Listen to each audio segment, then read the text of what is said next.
Live from the Windsor Pub in Akron, Ohio, it's the Sports Brewing Company on the SKO Radio Network. Call now at 234-200-5110. That's 234-200-5110. And now, here are your hosts, Brad Girton and Rick Carpenter. Okay, good evening, everybody. Thank you for joining us tonight. We are the Sports Brewing Company. I'm Brad, and Rick is sitting right across from me as usual. You got a grin just because you know you were going to be eating a dog bone today. Yes, I know it's not Thanksgiving, but I'm very thankful. Like 5 call-ins, you eat a dog bone anyways. No, that was not the deal. I think it should be the deal. Rick, you're on thin ice here because you didn't have any stake in this, whether I won or lost this bet. Actually, my kids want to eat the dog bone. Well, maybe we'll have to do something else at some point, but I'm not eating a dog bone tonight. So I am very thankful for that. And Rick, why don't we just stay on that game? No. Well, no. We need to talk about it. So let's go ahead and air the grievance and get it out of your system here. It was really the worst showing of the year for Cleveland and for me. It was last year all over again. Yeah. I mean, look, they probably lost to a better team, right? They lost to a better team, but they didn't even show up. These guys, they weren't out there to play. There was a play in the third or fourth quarter, where the 2 defensive players were sitting there talking, and the play is still going on the other side of the field because they got to tackle the guy. Yeah, I didn't see that. That's coaching. You're supposed to yank the player out of the game, pull him out of the game, sit him down, put him on the bench. It's a young team. You have to show them some discipline. Yeah, if you even notice that. Probably not. The biggest thing for me was I think their biggest weakness showed up. Other than their lack of depth, we'll get into that a little bit, but their offensive line really struggled big time. It did, and for some reason Baker double-clutched a lot today. Normally he's getting rid of that ball, he's firing it downfield, but he wasn't himself today. It looked like the whole team went out last night and drank with you. Right. Decided to go shot for shot with Brad and said, fuck it, no football today. Right. Do you think some had, maybe partly to do with the receiver, the situation with the receiving core? Maybe just didn't feel comfortable. How do you go into a game with only 3 receivers on I was thinking the same thing. I think they started with 4, I believe. Was it 3? But anyway, that's not enough. You got to have some talent. There's teams with packages where you have 5 receivers on the field. So, well, the one nice thing you saw without the receivers, they finally saw that, hey, we could get Duke Johnson the ball. They just don't do it unless... Right. And I thought they would use him more. I think they tried to. I think he had a few more touches today. He did, because they didn't have anybody else to throw the ball to. Right. If he had someone to throw the ball to, they probably would have just left him out of the game plan again. Right. Chubb disappeared. I don't know if he got in the game. I never really saw him. We were busy, but... He was. I don't know how many touches he had. I could take a quick look, but he was in the game. He had that big run that got pulled for the holding. Okay. Well, the holding call. We had a few of them today. A couple on receiver. Crap call. The one... I'm not going to complain about the officials. The officials had nothing to do with this game. Right. But the funny one was there was a false start, and it was for a touchdown. And they announced it, that's clear as day. Yep. Once again. We need the help. They got to call again. We need the help. Especially today. I think the Chargers, they were definitely focused. They came in to take care of business. Focused. Last year I don't remember backups coming in because we always played them tough. This wasn't even showing up. This was an embarrassment to the team. This is coaching. This is what we talked about last week. See how they respond from a win. See how they respond from a loss. Well, it looked like Hugh Jackson didn't have them ready at all. I mean, the first half, I'll give you that. You guys look like crap. But in the second half, you can come out and look like you want to be there, like you think you have a shot to win. Hugh Jackson just stand on the sideline, watching the game. He's got to take his notes so he can watch tape later. Right. Let's see. Nick Chubb had 3 carries in this game. 3. That's not enough. No. They ran the ball, 19 times. Yeah, you gotta have more. I get it. When you get down early, you have to throw the ball, but Right. you have to mix it up a little bit. Did we get a text or something? Rick, Text message from Al from Parma. Instead of eating a dog bone suppositories, Browns look like they didn't care. That's exactly what we're saying. Yeah. Yeah, I mean, there's no reason for that. I mean, they only play 16 games, 1 game a week.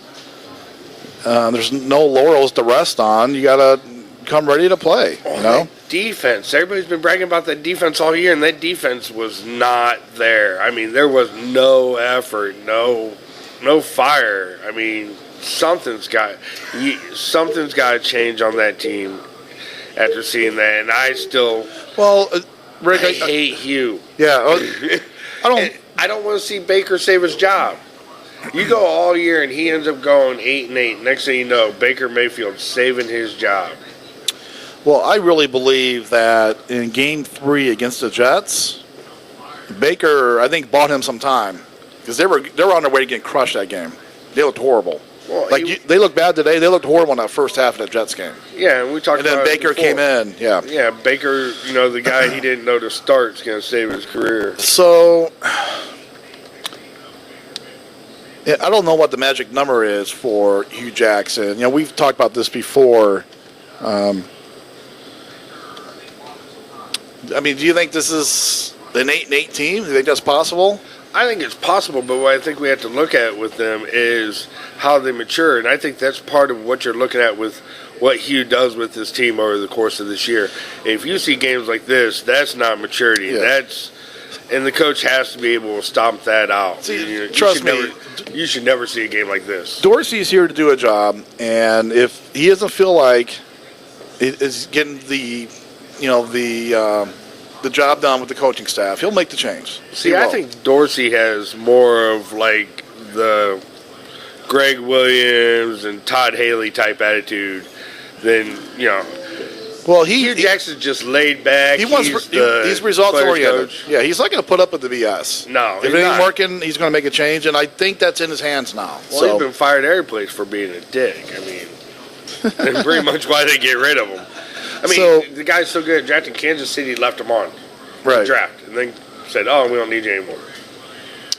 Yeah, okay, I was looking at. Thinking about the Browns, I got to do the shot first. All right, I can't. All right, we're gonna too sober. Do an early shot here.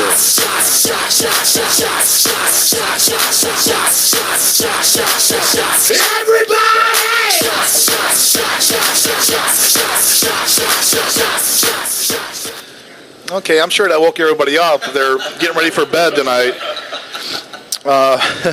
Baker Mayfield threw 46 passes. So they did try to air it out as the game got away. That's not how you treat a rookie quarterback, though. I get it, you can, but you want to bring your rookie quarterback along. You want to put him in places for success. You have a running game with Hyde, and you have a running game with Chubb and Duke Johnson. Get them out there, get them running the ball, get Baker so he can relax and things open up. If they can't show anything for the run, they can drop back for the pass. You got to help your rookie. You got to help your rookie out. The game got out of hand a little bit. Sometimes that will dictate what you're going to do, like the play calling, right? So it was one of those games where Chargers kind of jumped on them, and again and again. Yeah. So if you want to try to stay in the game, you got to improvise and try to move the ball. So I can understand them. Passing the ball that much. It was that type of game. You got to get a receiver this week. And they just said Amari Cooper got hurt today, so they were talking about packaging something up for Amari Cooper, but you can't do that now. Right. Yeah, you got to be able to find a serviceable receiver. How bad is Dez? That makes no sense. That makes no sense to me. How bad is Dez Bryant? There's guys out.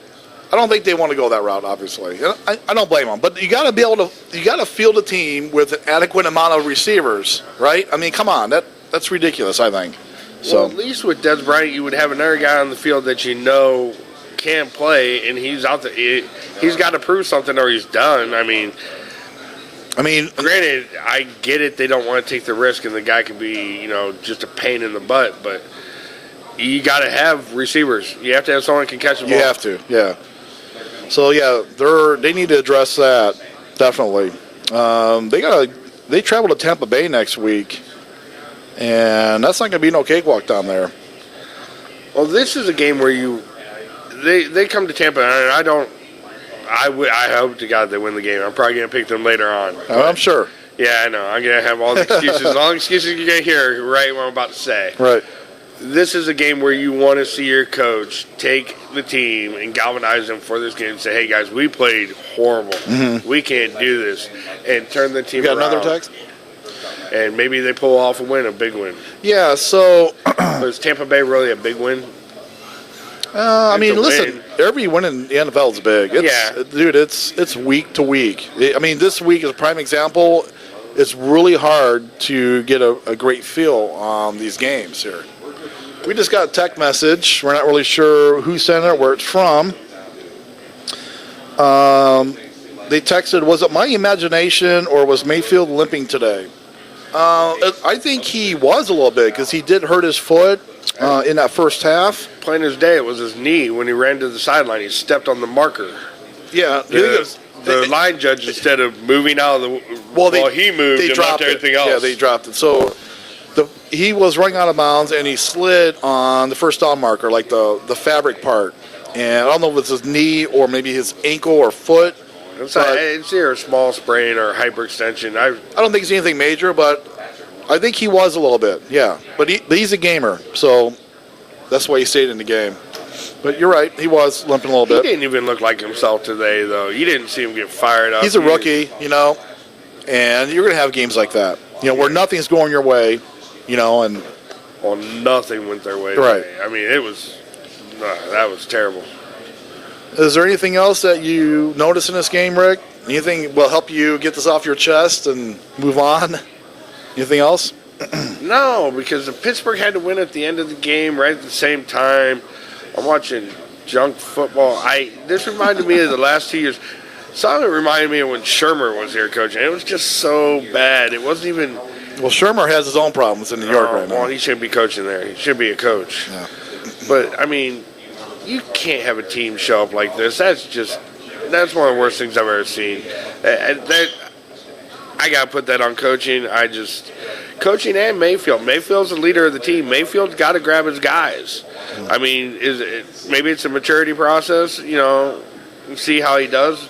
But normally he would never let his guys play like that. You never saw it in college. Well, they were never going to play like that. Listen, sometimes teams just come out flat, and I think they did, and it was made worse by how good the Chargers are playing. They got a good team. They do. They do. So I think the interesting thing is how they're going to look next week against Tampa Bay. So, if they come out, inspired and... Who are you signing? You got to sign someone, right? You've got to go get another wide receiver now. Well, yeah. I mean, they have to address that. But I'm just talking about the players. Yeah.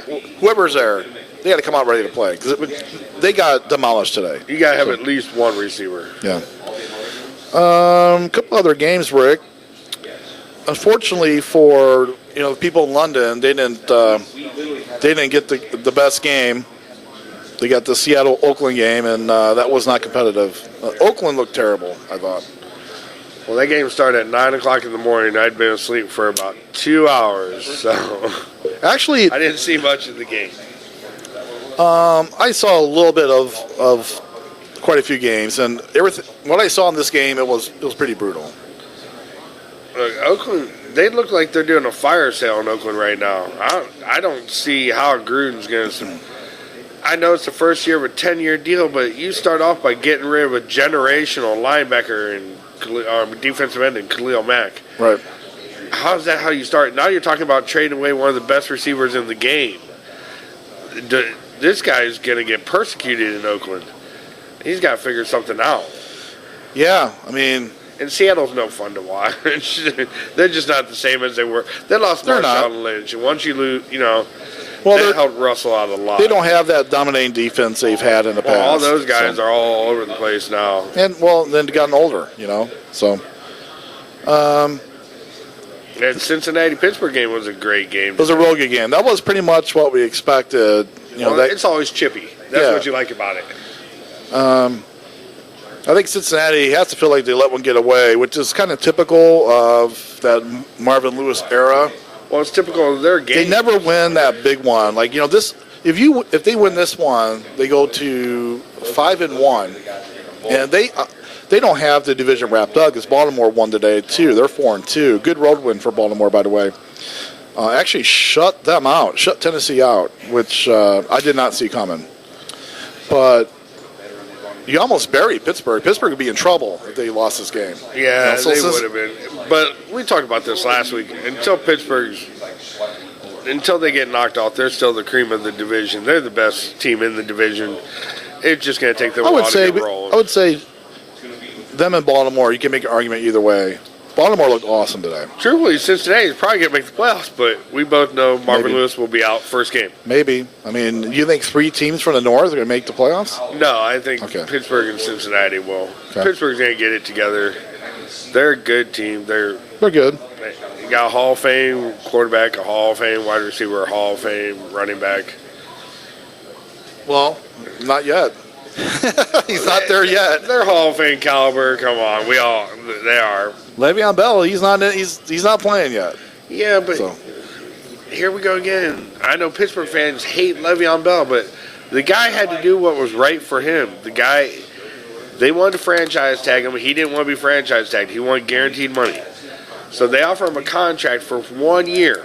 That's the same as a franchise tag. It was 4 years, but 1 year guaranteed.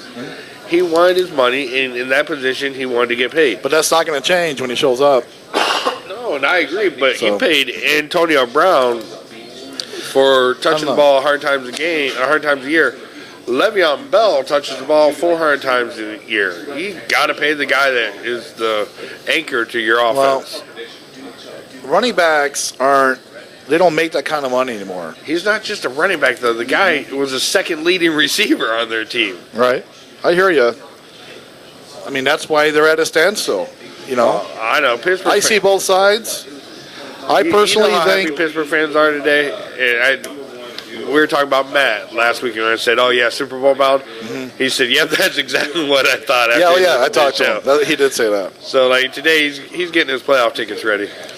Another really good game, and a game we talked about last week. The team that had to win was the Atlanta-Tampa Bay game. Atlanta, they were close to losing that game. Did you see the end of that game, Rick? I saw most of the game. I missed about the last 5 minutes. Yeah, so Atlanta, they did have the lead, and Tampa Bay had a little time, and they drove down the field. They were down by 5, so they had to score a touchdown. Last play, they're lateraling the ball all over, and lateraled it to Deshaun Jackson. Oh. And it was bouncing, and he just misplayed it and rolled out of bounds. But if he caught it, he was in the end zone because it was like on a 15-yard line or 10-yard line. So, wow, when did Deshaun Jackson get there? I thought he's been traded all over the place. Yeah, so wasn't he in Washington last year? Well, yeah, I think he was. Yeah. I mean, love the guy. I think he was. Great running back. Yeah, I had him on all my fantasy teams. Very good talent. He's got to be getting up there too. This group of players we're about to lose is unreal. The caliber of Hall of Famers we got retired in the next 3-4 years is unreal. There's always there's replacements. New talent coming in, though. So yeah, that was a must-win for Atlanta, and they were able to pull that out. I see Tom Brady's going for his 200th win tonight. Is that what it is? Yeah. Or Andy Reid can get 200. So whoever wins, they get a 200 win tonight. I figured it'd be more than that. But okay, I mean that's a lot though. I mean, they only play 16 games. I know. It just seems like he's been there forever. That's all. He plays 20 games a year normally. I mean, he's been in the league 19 years, gone to 8 Super Bowls. Yeah. Dude's unbelievable. It's been a great career, and they're not done yet. Looks like. No, they're not. Unfortunately for me, the Bears lost in overtime today. Oh. Yep. And actually, I picked Miami in this game. The defense, it was really hot there. It was 90 degrees in Miami. And, conversely, it was only 25 degrees in Denver today. You see, that was snowing earlier today in Denver. But Chicago's a better team. Chicago should have won that game. Yeah, I mean, it's a road game. It looked like they were a little bit gassed from the heat. They were getting up a couple of big plays in that second half. I mean, their defense was awesome in the first half. The defense was awesome in the first half. They couldn't get the offense going at all.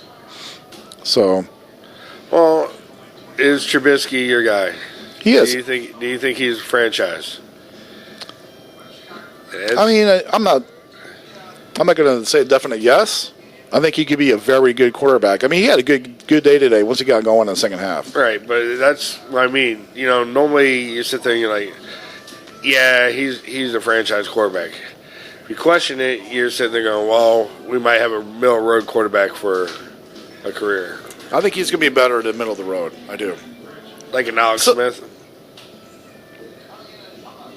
I mean, I think he's going to be really good. I think he's good enough where they can compete and be successful in the playoffs, make the playoffs. Yeah, I mean, so especially with that defense. So Chicago scored 28 points today. Generally, that'd be enough for them to win. Should be. So, yeah, I mean, it's one of those games. It was a little bit wild. There was big plays back and forth. I think the heat had something to do with it. Khalil Mack take the day off? No, he played. They just didn't get any pressure on the Dolphins quarterback. Brock Osweiler played today, actually. Tannehill's hurt. And when I saw that, I thought they were going to just be all over Brock.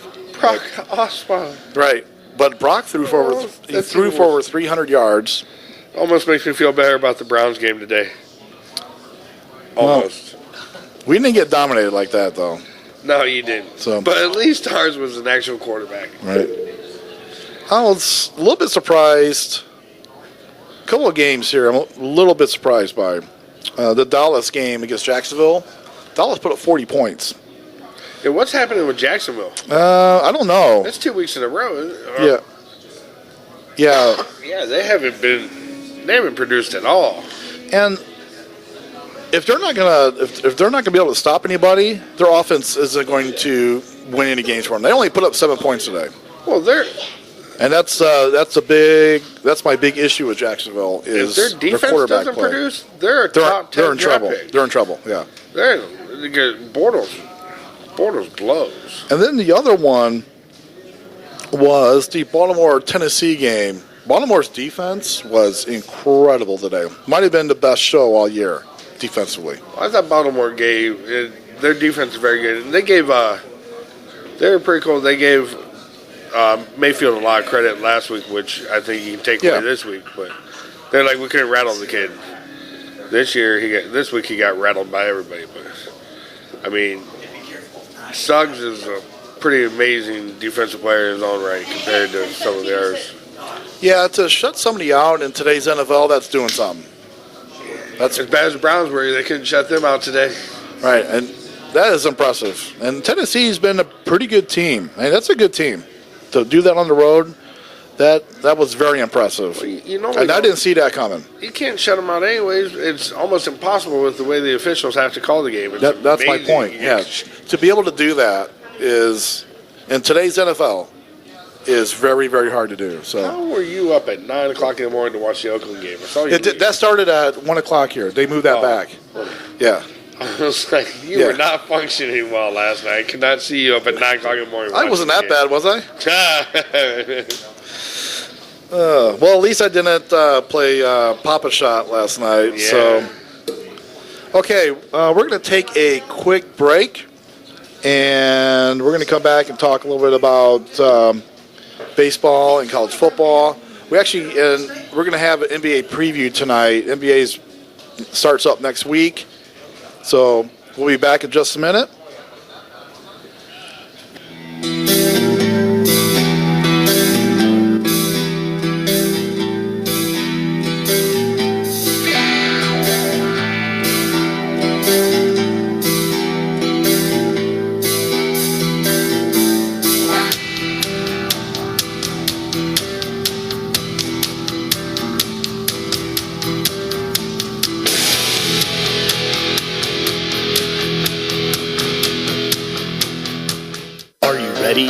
To have your huevos turned into balls of fury? Are you ready to be right for once, no matter how many times she's told you you're wrong? Are you ready for the new concept in manliness? It's time to throw down your clubs. It's time to climb out of the caves. It's time to join the onslaught of masculinity. Tune in to the Manpocalypse with Mike and Aaron every Saturday night from 7 to 10 p.m. right here on the SKO Radio Network. Me, baby, one more time. Hi, this is Bob Fritz, host of the Oldies But Goodies show here on SKO Radio. Join me every Sunday morning from 11 to 2 Eastern Standard Time for the best of the 50s, 60s, and 70s. You can get your requests in by going to Facebook page Yesterday and Today's Classic Music Chat, Tribute, and Games. Hi, I'm Debbie McCune from Some Kind of Radio Show. Tune in to us every Friday night from 8 p.m. to midnight. Guarantee you don't want to miss us because you never know what we're going to say or do next.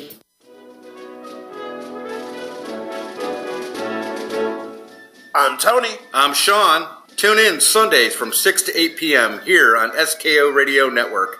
Firearms, Freedom, and Facts. Hosted by Sean And Tony. We're here to discuss all your questions regarding our freedom, politics, and government, Second Amendment, and legal issues affecting our world today. Tune in and listen Sunday nights from 6 to 8 p.m. here on the SKO Radio Network.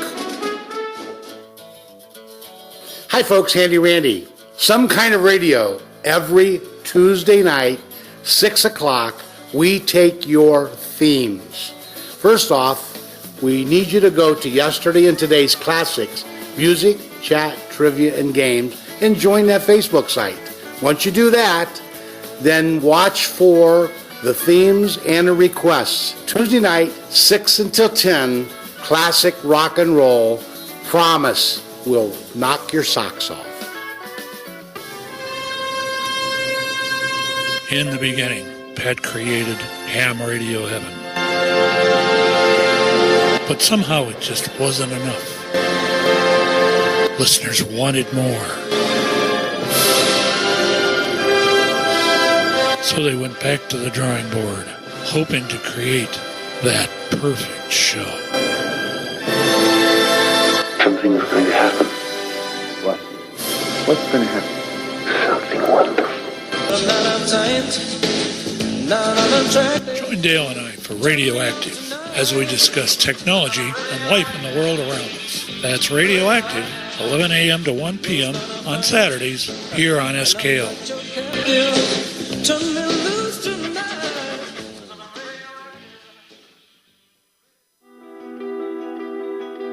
Hi, this is Stephanie Raquel Kokora, and I run Under Lock and Key from 5 to 6 on Mondays. Come and see me. It's everything they don't want you to know, all in one place. I'm a truth seeker, have been for many, many years, and I do the research. All you gotta do is listen and make your own cantations out of that. And this is SKORadio.com.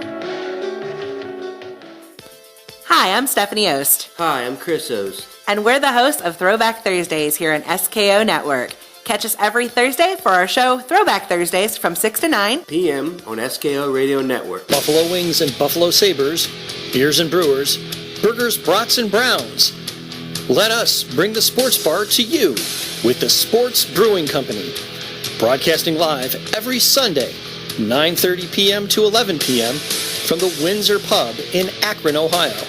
It's the best of sports and more, featuring Brad Gurton and Rick Carpenter. And you can only find it right here on the SKO Radio Network. Welcome back to the Sports Brewing Company, live from the Windsor Pub here on the SKO Radio Network. The phone lines are open, so call in or text to 234-200-5110. That's 234-200-5110. And now, back to your hosts, Brad and Rick. Okay. All right.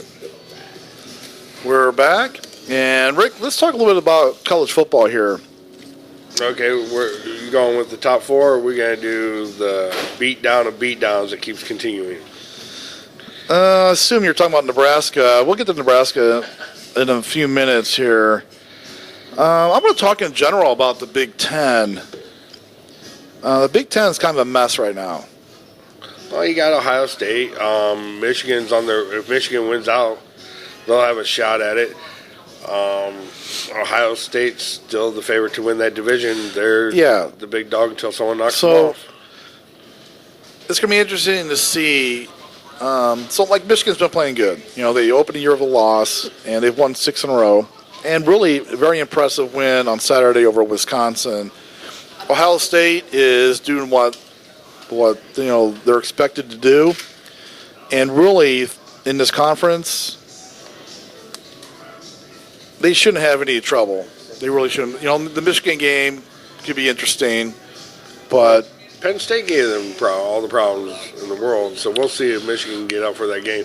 This is a game where Harbaugh has to get his players up. This is one of them games. I know we both said next year, but it could be the Ohio State game. Yeah, the Ohio State-Michigan game. This is important for Harbaugh. It is. It is very important. That's a game. Listen, Ohio State's good, very good, but they're beatable. They are. They are. And I don't get the coaching with Ohio State. I mean, I love their running backs and their receivers. Their quarterback's doing a great job. But they go really one-sided one way at times. It's like all pass. They forget about the run. And I honestly think they have 2 good running backs there that they can run the ball with. And then just at times they forget about them. Yeah, they do. Sometimes Ohio State, this probably isn't the right word for it, but they seem a little disengaged. But once you push them, like, they respond. It's like you might be in the game, but when you push them and keep pushing them, eventually they will respond. They're tough to beat. You know, I mean, I agree with you on that. The one thing, like, when I was talking about, you remember one of the last games Zeke played for Ohio State. Mm-hmm. They didn't run him. They ran him 6 times, and he was like, they asked him what he felt about it. He goes, well, that was my last game at Ohio State. I can tell you that for sure. Right. I mean, but that just seems like I don't get it either, because I got all the respect for Urban Meyer in the world as a coach, but it just seems like he occasionally just gets run heavy or pass heavy. Normally it's pass heavy. And now he's got a quarterback too, so when he gets pass heavy, he's really happy anyways. Yeah, he is using the quarterback Haskins a lot more, and it's a good thing. I mean, listen, he's a great weapon. He's a great talent. So, a couple of games struck me, Rick. For starters, a Penn State-Michigan State game. Penn State lost this game at home, and I watched some of that game, and it wasn't because Michigan State outplayed them. They didn't. Penn State was outcoached. They dropped interceptions. They had a chance to put Michigan State away. They just never did it. They left the door open. And Michigan State, the same thing with Ohio State. Yeah, and Michigan State they're good. They're a good team. They're not great. They're not anywhere near great. But they're good enough. If you leave that door open, eventually they're going to find their way through it. And that's exactly what happened. Yeah, I mean, if you remember when Penn State played Ohio State, Penn State in the fourth quarter had Ohio State beat, and they just could not put their foot down. And it just seems like it's like they're playing, 55 minutes or whatever. Right. Yeah, like 50 minutes, yeah. 55 minutes, 50 minutes, and just forgetting about how to close out a game. But with Penn State, isn't McSorley? Isn't he a senior? Mm-hmm. So you're losing that kid this year. You got to find somebody else. And I love that kid, dude. I do too. I like McSorley. He didn't really play that well. He's fun to watch, though. But, yeah. I think James Franklin, the head coach of Penn State, deserves a lot of the blame in that one. And when that keeps happening to you, again, we've talked about this, in other places, Cleveland with Hugh Jackson and other places. That's a coaching issue, I think.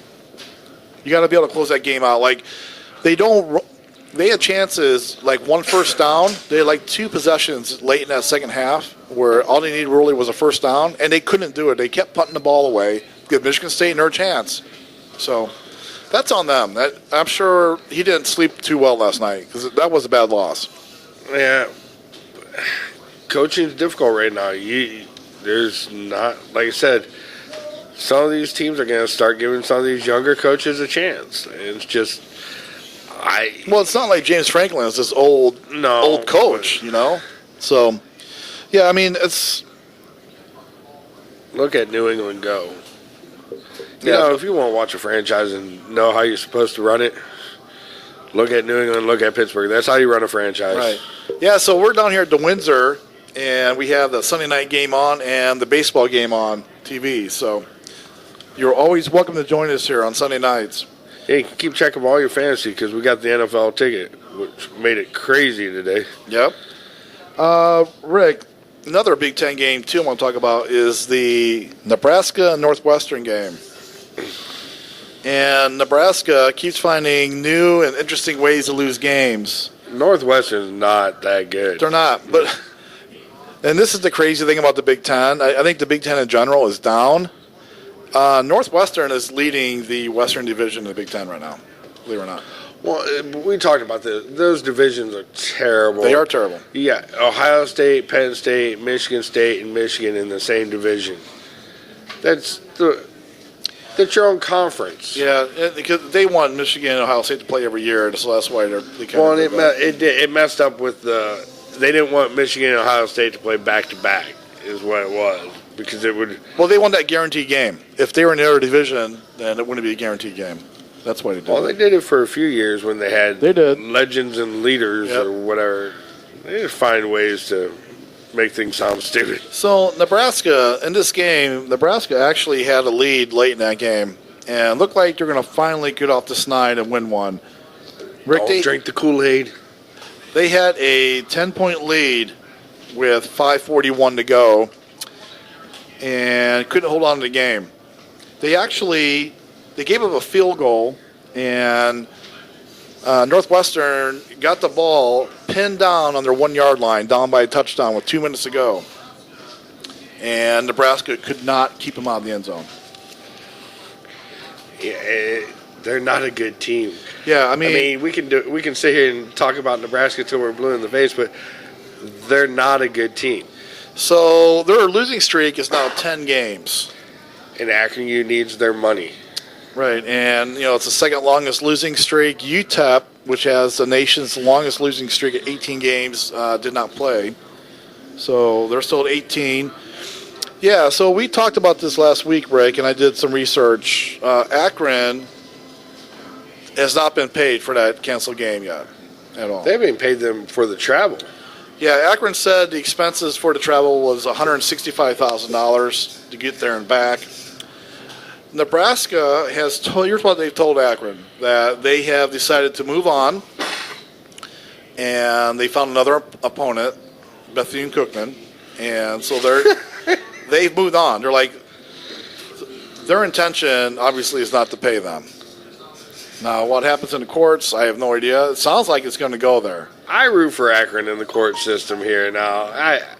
This sounds terrible for Nebraska. This reeks of we're afraid of Akron U. Yeah. Like, we want a win so bad, we're going to go out there and find the worst team in football. They're one worse than us. We'll find them. Right. I mean, there's no doubt they tried to schedule a game so they could get a win. There's no doubt about that. Well, you have to. I mean, recruiting is now becoming an issue with plays like this. I mean, granted, you can walk into any kid in high school and say, you're going to most likely start because we don't have that much talent. Right, and they do have a good name, so that does help. But, if they go winless this year, there are some kids who will be like, nah, maybe that's not the right place to go right now, That name's going through the mud right now. Conversely, the team with the longest winning streak in the FBS? It's Central Florida. Central Florida. It's at 19 games now. And they actually just squeaked one out on the road. They beat Memphis by 1 point. I do have a question. I want to know how you feel about this. We haven't talked about this. So, Central Florida went 12-0 last year. Okay. And they've run the table this year. I think they're 6-0 this year. Yeah. If they run a table here, finish the year undefeated, just like last year, do they deserve a shot in the playoff? Well, this is why they made this playoff system, And remember, this was like Boise State was the huge argument. Like Boise State, they said, "Oh, well, they don't deserve a shot at national title. We'll give them." And I think they played Oklahoma back then or something. I forget exactly who it was. They beat them, didn't they? They won. Yeah. So you're sitting there saying, "Well, they're undefeated. Why aren't they playing for the title?" Well, they're a small team. They don't play big name schools. They're a small conference. Every now and then you got to give someone a shot. I mean, this is why you did this playoff system. If you're undefeated, you should be in. I don't care. I think so, too. There's 4 spots. I think so, too. If there's 4 undefeated teams, if it's Alabama, Akron U, Ohio State, and University of Central Florida undefeated playing, it should be them. See, I think people would love to see Central Florida and Alabama playing that first. Everybody loves to watch a dog. That's a huge underdog, going against the big powerhouse school. Go back to March Madness. Some of the highest rating games in March Madness were the dogs. That's one reason people most people, they love that first weekend because of the underdogs. The craziness, the little school gets the shot. That's one reason people like the Hoosiers movie, because the little school that overcame and won the state championship. Well, and if they go undefeated, they've done what they're supposed to. I think how do you look at them? How do you look at these kids and go, you know what, your schedule's not tough enough. Yeah. Well, if it's not tough enough, then let's get rid of the phrase any given Sunday, any given Saturday, because you're telling me no matter what, I can't compete in that division. For one game, I can compete. If they run the table again this year, I don't see how you can honestly keep them out. That'd be 25 straight wins probably. Give these guys a shot. Because it depends on the teams that are on the outliers. These other schools are going to lose games. You know it. It's the outliers. Like Georgia lost this week. I agree, but it's the 5, 6, and 7. It's how big are their schools? How big do they draw? How much money are they going to bring in? Yeah, but and I hate to say it, but they're going to do that. We just talked about Central Florida. If they're there, people are going to watch. Well, yes, me and you know that, but the people that actually do this that don't know what, I'm not going to bash them all, but it's political. There's got a lot of money involved. It's true. It's true. If you could find a way, and I think if they run the table, they should have a shot. At least then, if they lose, you're like, well, see, this is why we said this. This backs up our argument a little bit better. Instead of having no credibility to base your argument, at least then if they lose, you have something to base your argument on. I guess, they but just don't belong on the big stage. But every game there's a winner and loser. So just because you lose doesn't mean that argument's proven right. It's not. No, I mean, but I'm just saying this would be the only thing that would give them partial credibility. Yeah, so you feel the same way I do. Yeah, if you run the table, I've said that before. I thought Boise State should have been in long time ago. Yeah. That was about 10, 15 years ago. So the new top 25 came out. As we just said, Georgia lost. Got beat pretty good by, I think it was LSU, right? They beat them? Yeah. No, LSU beat Auburn. That's right. Who did beat Georgia? Why am I just looked at that. Why am I not remembering that? Here, I'll look at it real quick here. Yeah, LSU beat Auburn. I'll bring it up. Ohio State won. They didn't look great. Michigan won. Michigan thumped. Well, Notre Dame is now 7-0, and they're in the top 4 now. So you have Michigan's probably about 9. Yeah, Michigan's 6. They put Michigan all the way up to 6? Yeah. I mean, this isn't the bowl committee, their rankings is just 8 people. Wow, they jumped them 6 spots. Right. So you have your big schools undefeated we're tracking. Alabama, Ohio State, Clemson. You got Notre Dame now. UCF. So I think those are the front runners. I mean, UCF is not going to be in the top 5 right now with that bowl committee, right, ranking. They're not. But Penn State obviously, Penn State's not going to have a shot. They ended their shot. You're like the other schools, Michigan. If they went out, they deserve a shot, I would think.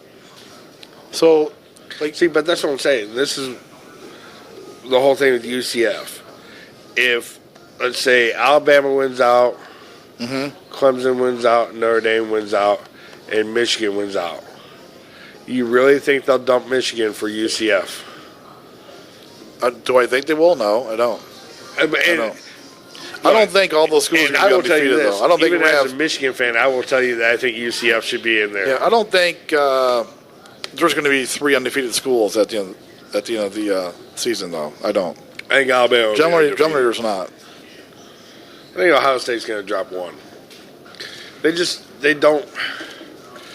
They're not consistent. It's just they're all over the board. They're good, Rick. They're very good. They're tough to beat. I think they're like you can tell when you push them, they respond. So they're tough to beat. Yeah.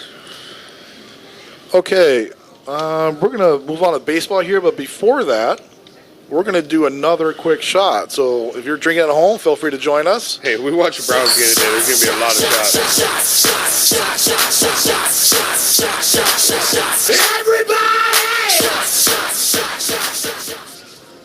That game ended, and I knew I was going to basically have to drink my way through this tonight. Okay, so Rick, the baseball playoffs are up and going, and we're being treated, I think, to great championship series. Yeah, with Milwaukee and LA, that series is tied 1-1, and we have the Houston and Boston series going right now. Well, I mean, as a Cleveland fan, I will tell you the way Houston's playing makes you feel a little bit better about yourself because they're playing lights out baseball. Yeah, they're a great team. All these teams are playing really good right now. Look how good Houston actually is. They won 100 games and struggled. If you really look at it, didn't play that great during the regular season. Yeah, well, yeah, they won 103 games, and we did talk about this. They had guys who were hurt during the year. Their pitching was awesome. That's what carried them. But they had guys like Correa. He missed 2 months of action. Yeah, and Altuve wasn't great. He missed. Springer wasn't. Well, he was hurt too. So they had, like, their top guys missed time, and they still won 103 games. Yeah. That's how good that team is. Yeah. That's impressive. So, yeah, they beat the Tribe, and, Rick, I think they lost to a better team, especially a team that's playing better right now. Oh, they got hot at the right time. The Tribe just never found it. Well, when you look at the numbers over the Tribe season, it's a team that really didn't play well against the top competition. They were in a horrendously weak division. Well, yeah, we talked about that. In any other division, they would not have been in. In any other division, they wouldn't have made the playoffs. Well, they could have been probably not, because they probably wouldn't have had 91 wins. No. You know, so. And Cleveland fans got to start looking at it. And I know everybody's a huge Tito fan here because, hometown guy come back. You got to start. He favors players. You're going to have to start looking at him. He could be part of the problem. I mean, he tends to. Look, he kept Kipnis all year, and that guy just sucks. Well, he didn't have a lot of other options, especially, but he just wouldn't change anything. Like, I don't think he should have pitched Kluber game 1. I think he should have pitched him game 2 just to change it up. I don't think Ramirez, that would change anything. Lindor, move them somewhere in the lineup. They haven't hit the ball in a month. Change their swing order, whatever. Do something. Well, I don't have no problem with Kluber starting game 1 at all. I know. I mean, he's had a great year. Didn't like the way he used Bauer either. Well, he tried hedging against Bet, and I think he knew. See, I had a feeling. I thought the bullpen was going to play a little better in the postseason. I did. I was giving them the benefit of the doubt, and I was wrong on that. But I think Tito was in a tough spot because I think he knew the bullpen was going to be an issue, and he needed another arm out there. And he tried hedging against Bet, where he could use – because, listen, Bauer is really, really durable pitcher. Bauer was a great pitcher. Yeah. Bauer was actually the best pitcher on the Indians this year. He was. And so I think he was going to try to leverage him and use him in, at the points in the game where they need, the high leverage points in the game. And so he can bring that guy in the bullpen and just try to shut the other team down. Now, it's a role he's not used to, but he probably figured, he's a gamer and he's so good that he could be effective. The problem is, other than game 3, game 3? All right. There was not a situation presented to him where he could use Bauer in, the best possible moment. They were either losing. Oh, game 3 was exactly like I told you. Once they got a lead, the place just went silent. Yeah. And then they started. Well, that game was close. Like home run yeah. derby for a while at the end there. And Bauer came in game 3 with, I think the game was tied, and he didn't have it. No. So he was in a tough spot. We did get a quick text here, Rick. This is from Amy from Port Orange, Florida. Hope everything is good down there. I know a storm just went through there. Ooh. She says, "Hi guys, great show. What are your LCS or World Series predictions?" All right, Amy, thank you for that text. So we did address that a week or two ago, right when the postseason got started.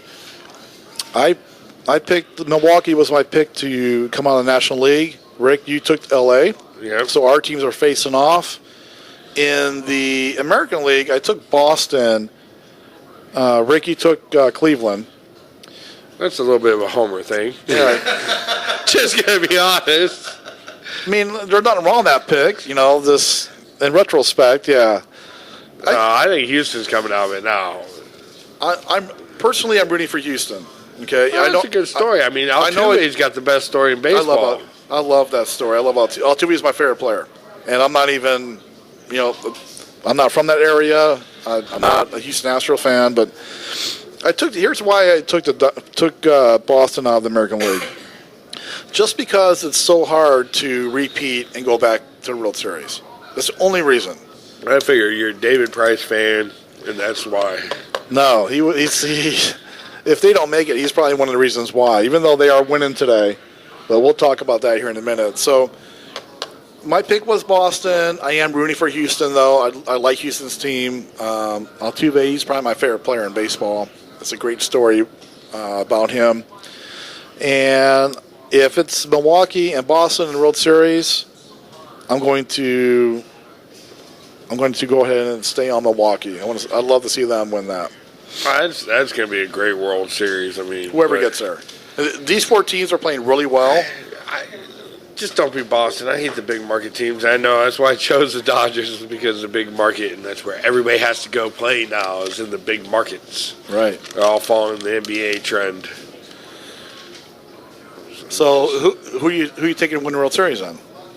I like Houston. I like Houston to repeat. Now listen, I want Houston to win the series. So even though I said Boston, I told why. But see, if Houston wins, it makes my Indians look like they could still be the second best team in baseball. Don't kid yourself on that one. They're not. They're not. The numbers do not back that up at all. So yeah, I'd love to see Houston. If Houston's in the World Series, if they're playing the Dodgers, I'm going to root for Houston. If they're playing Milwaukee, I might root for Houston, but I'd be happy either way on that. Hopefully it's just a good series. So we appreciate that text, Amy. Thank you. So, Rick, I looked at some numbers. The Indians were only 23-31 against 500 or better teams this year. Oh, yeah, it was bad. Yeah. It was really bad. Now, sometimes that's just an outlier, just kind of the way maybe the schedule shakes up, how you're playing at the time when you face teams. But in this case, I think there's some truth to that. I do. They had, this is how bad they played against Houston. They had no hits with runners in scoring position in the whole series. Not one hit. Well, and I think Lindor had 1 home run. He had 2 homers. I mean, did Ramirez have a hit? I don't think he had a hit. I think he went over. Yeah. Yeah. That's what I was talking about. These are the two. They never. Ramirez wants money. He wants paid, and you got to show up when it matters. Unless you're gonna be lucky, like David Price, to get paid to come out there. Well, he's going to get paid. I mean, he's been remarkable. These last 2 postseasons have not been that good. I get it, but that's only been 8 games, and it happens. He had a bad 6 weeks at the end of the year. He just wasn't hitting the ball. Yeah, I mean, so it was the second half of the year. It was a prolonged slump. Second half of the year, it's he was unfortunate. batting like 160. And it's unfortunate because he had a great year. Yeah. He was phenomenal this year. He was an MVP frontrunner for the first 4 months of the year. Yeah, me and you were talking about it one day. We said Lindor or Ramirez could win MVP. Yeah. And then they just both fell off the face of the earth. Yeah, so, and a further look at the numbers, in the 3 games, they only had 13 total hits. That's it. That's sad. I mean, how you gonna 6 win runs, again? 6 total runs. You're not going to beat Houston doing that. You're not. No, and so I guess my question is, where do they go from here? Last year they lost in the first round to the Yankees, and now they just got swept out of first round here by Houston. So, what does the Tribe do at this point? they're going to have to look at making some moves. They have Lindor and Ramirez locked up till I think it's 2022. Their pitching staff starts becoming available here this year and next year. I think Miller's gone. The one closer's gone. Yeah. Miller's leaving, and so is Cody Allen. Yep. Yeah. So, but I mean, they're not going to re-sign them. You still have Bauer, you still have Kluber, and you still have that young nucleus. You got to spend some money. And this, we were talking about this at the trade deadline in baseball, because every Indian fan got mad at me when I said, go out and get Bryce Harper. I don't care what it costs you, go get Bryce Harper. They're like, oh, that's buying a championship. That's what everybody does now. Right. At the trade deadline, you go out and pick out the guy that can get you over the hump. Everybody does it. So you have to sit there. You definitely need Kipnis gone. You need an outfield. You need some kind of outfield. Yeah, so you got Brantley, who's older. So Brantley is no longer under contract either, and I think he owes them money. He's hurt half the contract. He should sign for nothing. He had a good year though. He did. I mean, he's a great player. Yeah, but like I said, he's been hurt most of his contract. He has. Yeah. You know, and but he's healthy now. Something. That's going to be interesting to see what they do with Brantley. If I can see them signing him to try to maybe a 1-year deal or 2-year. He probably is going to want more, and there might be another team that's willing to do that. You don't think the Yankees are coming knocking? Pinstripes, dropping dollar bills as they walk. I don't think so. They have a lot of young talent. They don't need Brantley. Boston, they don't need LA. The big thing is they need to address center field and right field. And I don't remember if Martin, what kind of contract he has. But he'll be able to come back next year, and he's a really good defensive player. Well, and Zimmer. Bradley Zimmer? Yep. Yeah. Well, from what I'm hearing, he's not going to be available to start the year again. Still. Wow. I know. Yeah. What did he do? I don't even remember what the injury was, but you're talking about. Almost a full year. Yeah, almost a full year. He barely played last year. He just can't stay. It sucks. He's Sizemore. Let's just call him Sizemore. Depending on Martin's contract, they're going to have to add at least one They're going to have to add a minimum of one outfielder.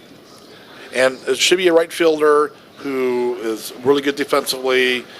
Good athlete. Can they re-sign Donaldson? Yeah, I mean he's. I mean that guy's going to get paid though. Yeah, but it's not going to be crazy. It's not going to be crazy money. Maybe 15, 20 million.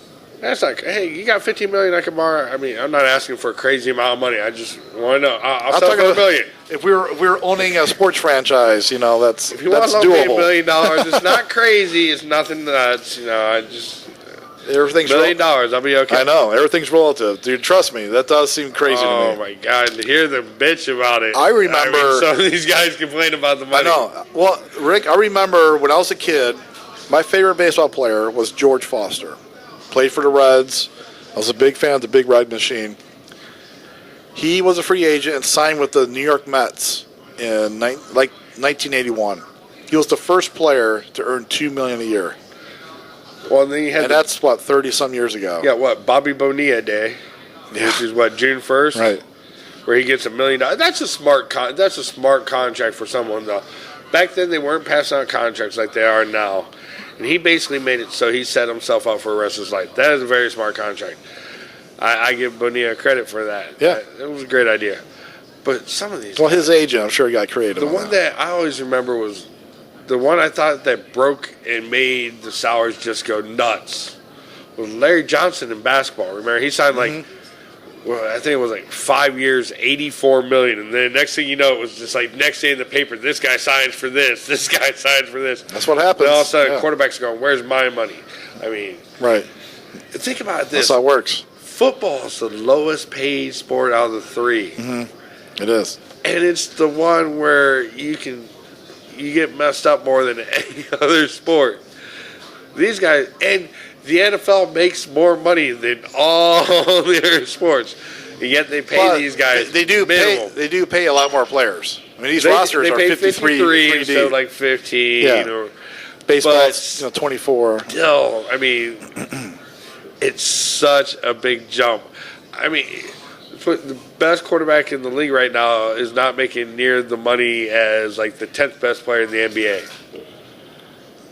Yeah. Right. Yeah. I mean, the money is outrageous, and they complain. They're upset. I know. Well, I guess it's relative, dude. When you're making that kind of money and you're seeing what other people are making, you feel like you're being disrespected. As part of that culture. So I'm not in that culture, and there's times when I hear them, I'm like, you guys don't have a clue. What normal people go through every day. But I'm not in their shoes.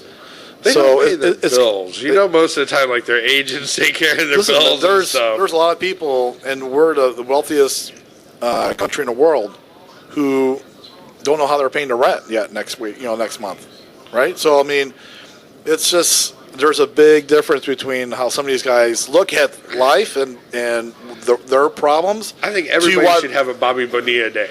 I want Rick Carpenter. A lot of Americans go through. I get $1 million bonus tomorrow. It's Rick Carpenter Day. So, Rick, you brought up David Price earlier, and last week I talked about David Price and his horrific numbers and all that. So he did start today at $30 million a year. What's the score of that game? It's still 6-4. What is the score? It's still 6-4. Let me look at this here because I have it up. No, I just looked up there. It's still 6-4. Okay, so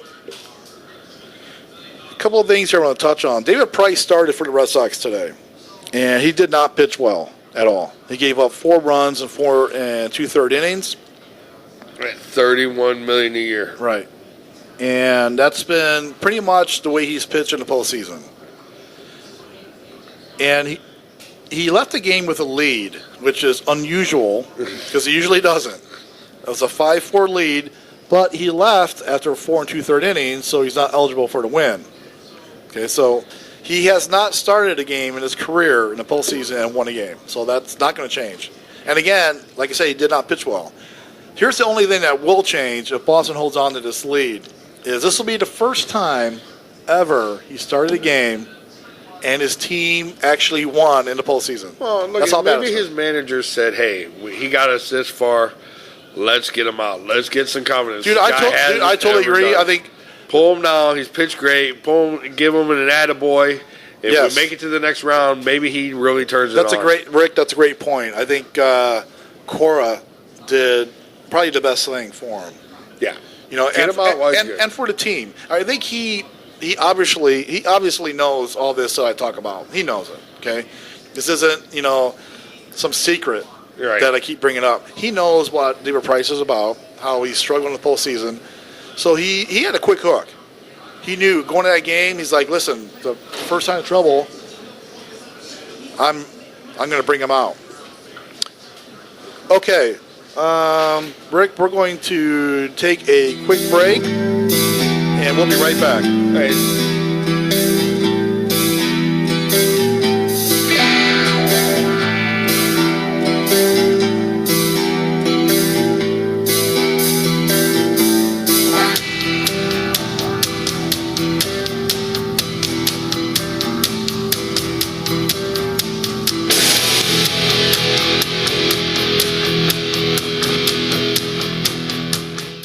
Ready to have your huevos turned into balls of fury? Are you ready to be right for once, no matter how many times she's told you you're wrong? Are you ready for the new concept in manliness? It's time to throw down your clubs. It's time to climb out of the caves It's time to join the onslaught of masculinity. Tune in to the Manpocalypse with Mike and Aaron every Saturday night from 7 to 10 p.m. right here on the SKO Radio Network. Me, baby, one more time. Hi, this is Bob Fritz, host of the Oldies But Goodies show here on SKO Radio. Join me every Sunday morning from 11 to 2 Eastern Standard Time for the best of the 50s, 60s, and 70s. You can get your requests in by going to Facebook page Yesterday and Today's Classic Music Chat, Tribute, and Games. Hi, I'm Debbie McCune from Some Kind of Radio Show. Tune in to us every Friday night from 8 p.m. to midnight. Guarantee you don't want to miss us because you never know what we're going to say or do next.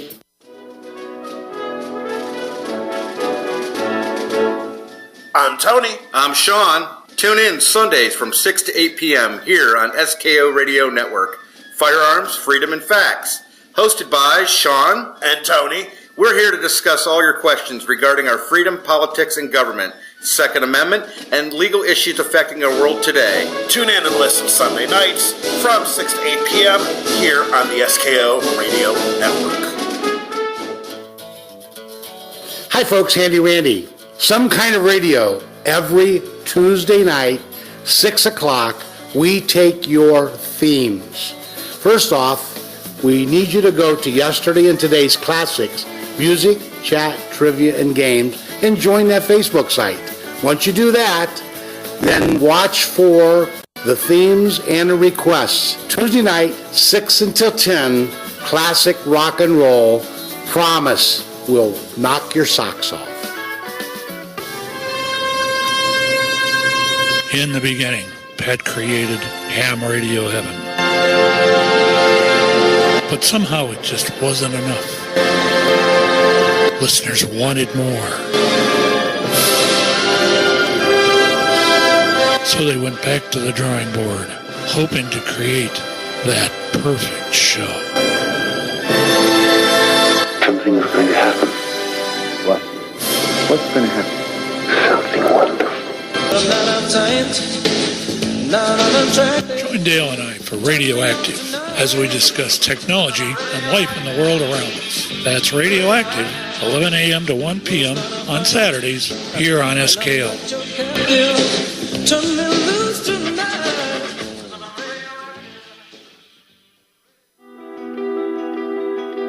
Hi, this is Stephanie Raquel Kokora, and I run Under Lock and Key from 5 to 6 on Mondays. Come and see me. It's everything they don't want you to know, all in one place. I'm a truth seeker, have been for many, many years, and I do the research. All you gotta do is listen and make your own cantations out of that. And this is SKORadio.com.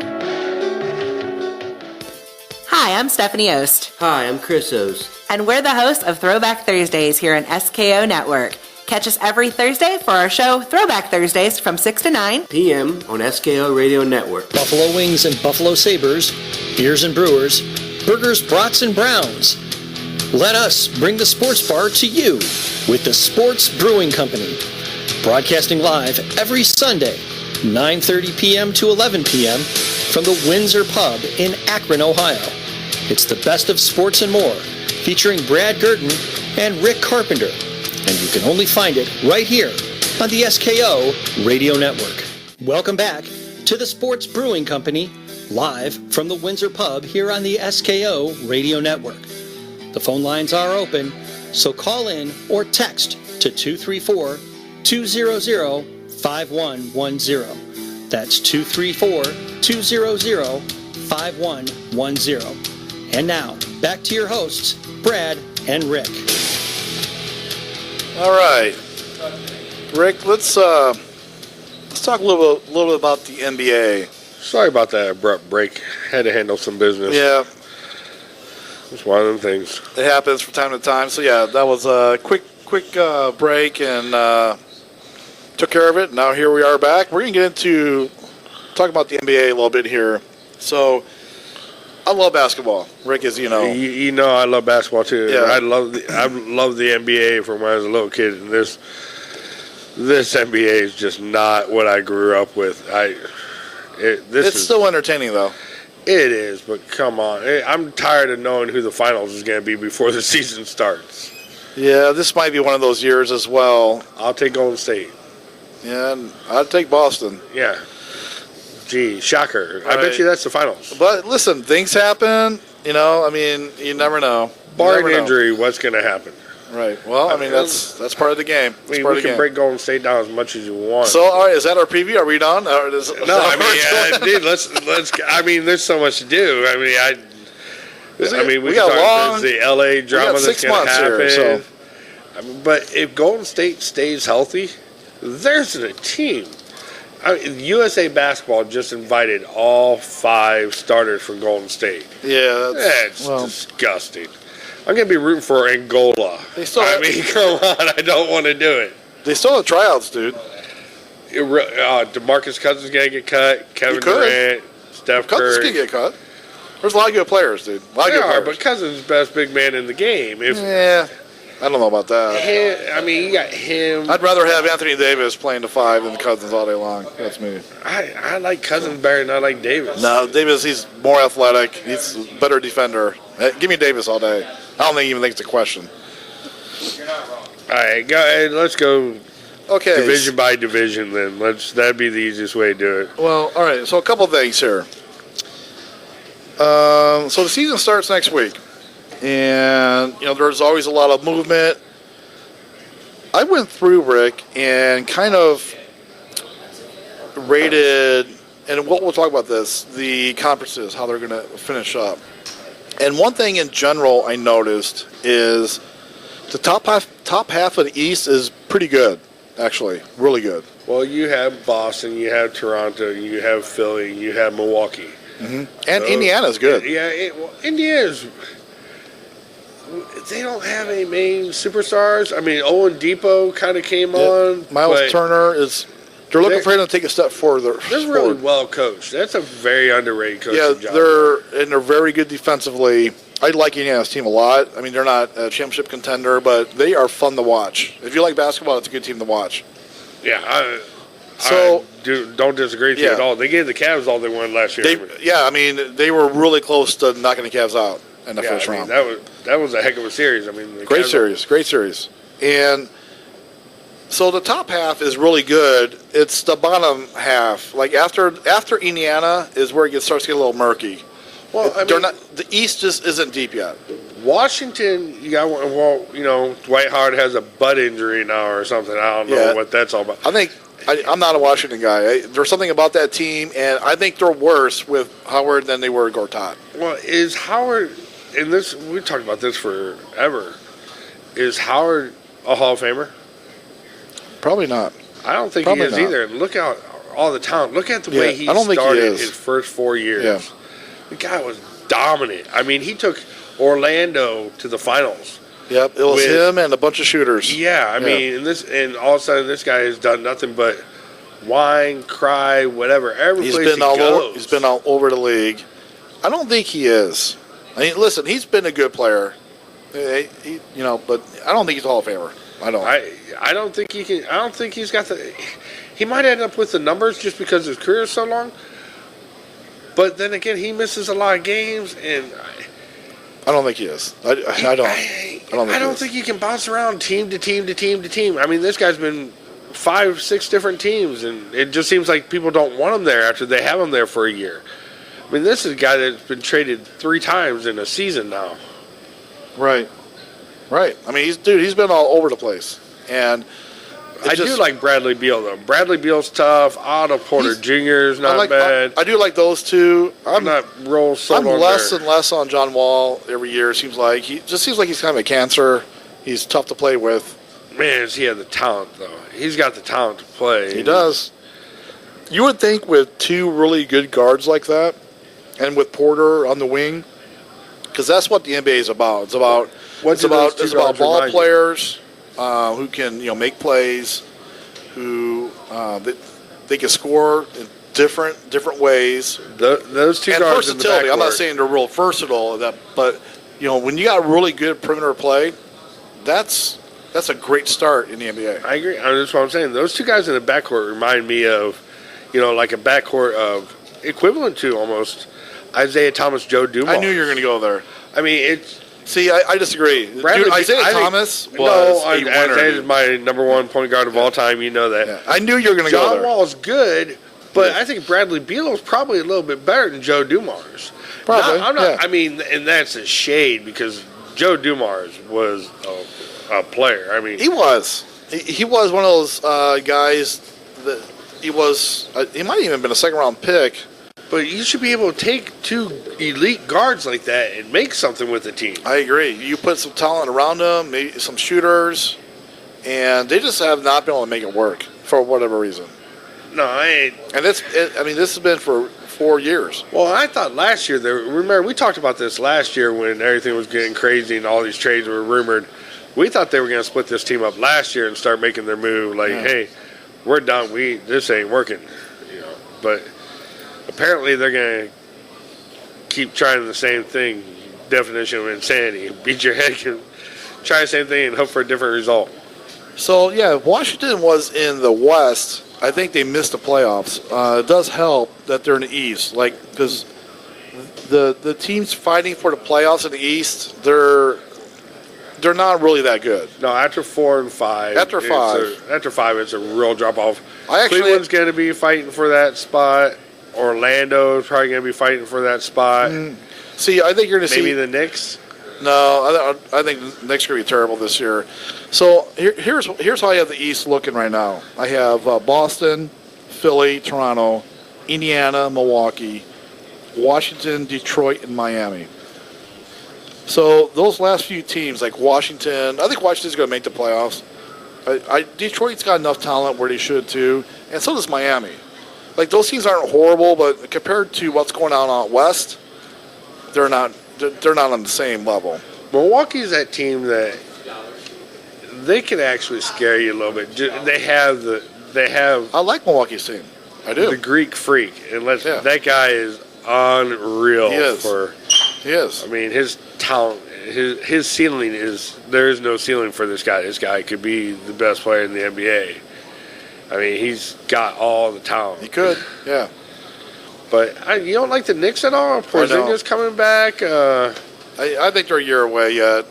I think Brooklyn's gonna be decent. They're gonna be in fighting for a playoff spot with Charlotte, and Cleveland's gonna be in that mix. How much do you really have faith in Philadelphia when Simmons can't hit a shot outside 5 feet? Yeah, but he's such a dynamic player. He's not a good shooter. You're right. And he probably never will be. No, but, I mean, he's worse than like Rondo. Like, Rondo, they'd back out for him, and Rondo would stick it just because they gave him so much room. Right. This guy attempted... He doesn't... Did he even attempt a three? I don't think he did. No, didn't attempt... Didn't attempt one or only attempted one three the whole year. But he's a different type of point guard. Like, one, he's bigger. He's got to get a shot, or sooner or later, you got to be able to make something. You're not going to last in the NBA if you can't shoot. The players are going to back off. There's different ways to build a team, though. Dude, he's so good and so big that he'll still be able to get to the rim. He's actually a pretty good passer. Yeah, he's not a bad passer at all. Okay, so with a guy like that, what do you want to do? You want to put shooters around him.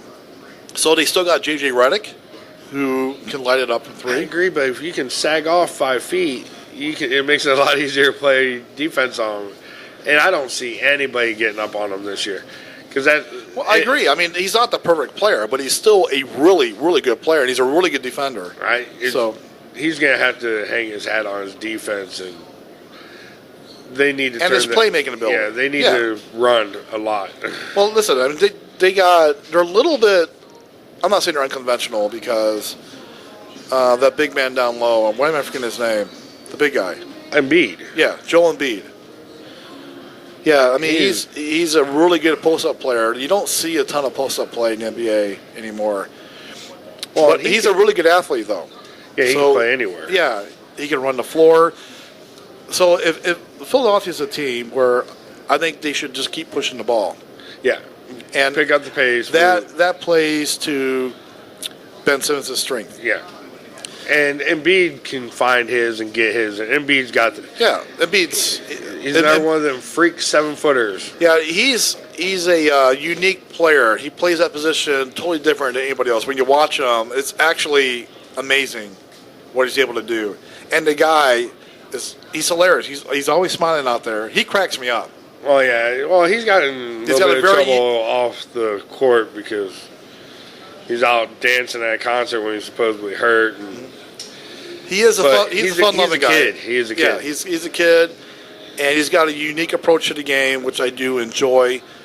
The interesting thing about Philadelphia is Markelle Fultz. What is he going to be when he comes back this year?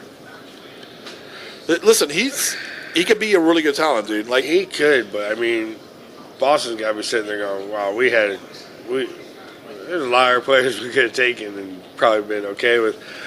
Not Boston, but Philly. Oh, okay. But with Philly, I was wondering where you're going there with that. I think they're happy with Tatum and Jaylen Brown. Yeah, no, I think Philly would love to have Tatum instead of Markelle.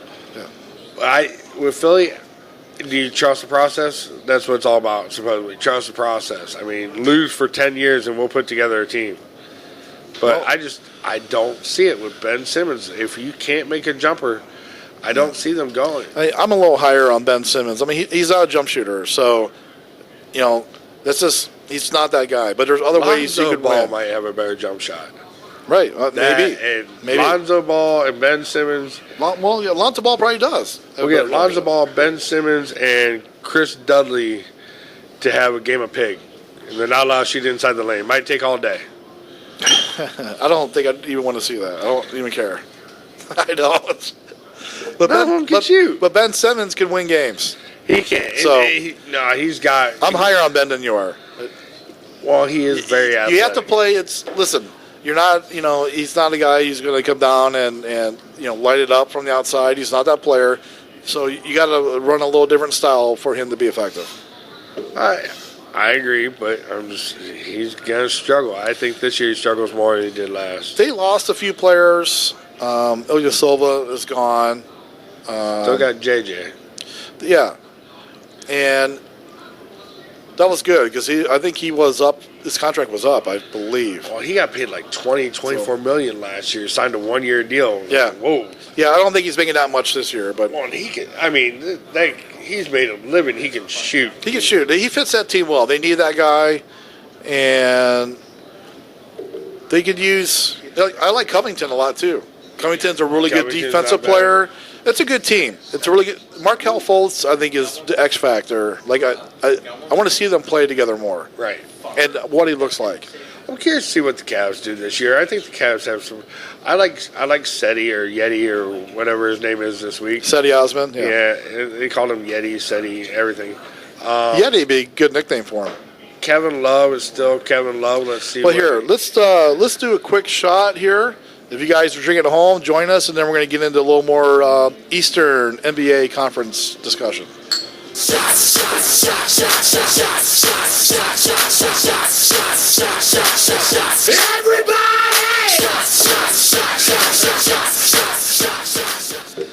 All right. That was good. It was. Rick, we need some more. Yeah, well, you're round. Famous words. Right, exactly. Before we get to Cleveland, I want to talk about Boston a little bit. So Boston I have coming out of the East. And I think it's possible that maybe Toronto might get more wins. They might have more wins, might be number one seed. It's possible. I don't think so. I think Boston, we talked about this. They have the youngest and best up-and-coming coach in the entire NBA. Yeah, well, Brad Stevens is a stud. Brad Stevenson, he might be second best. He might be best in the NBA right now. Yeah. I always tip my hat to Popovich. Yeah, I give no credit to Kerr or anybody. Kerr's doing a good job. Dude, you don't win 3 out of 4. I can coach Golden State with my eyes closed. They let the players coach a game by themselves, and they won. Yep. But Brad so Stevenson, his job is to manage the egos, and he does that well. Yeah, but Brad Stevenson, I think, is the best coach. X and O's, he's as good as anybody. Yeah. When Tom Crean's tenure was coming, to an end at IU, I wanted IU to go after Brad Stevens. Big time. Yeah, Trust me. Then Boston came out and set him up. Well, he was.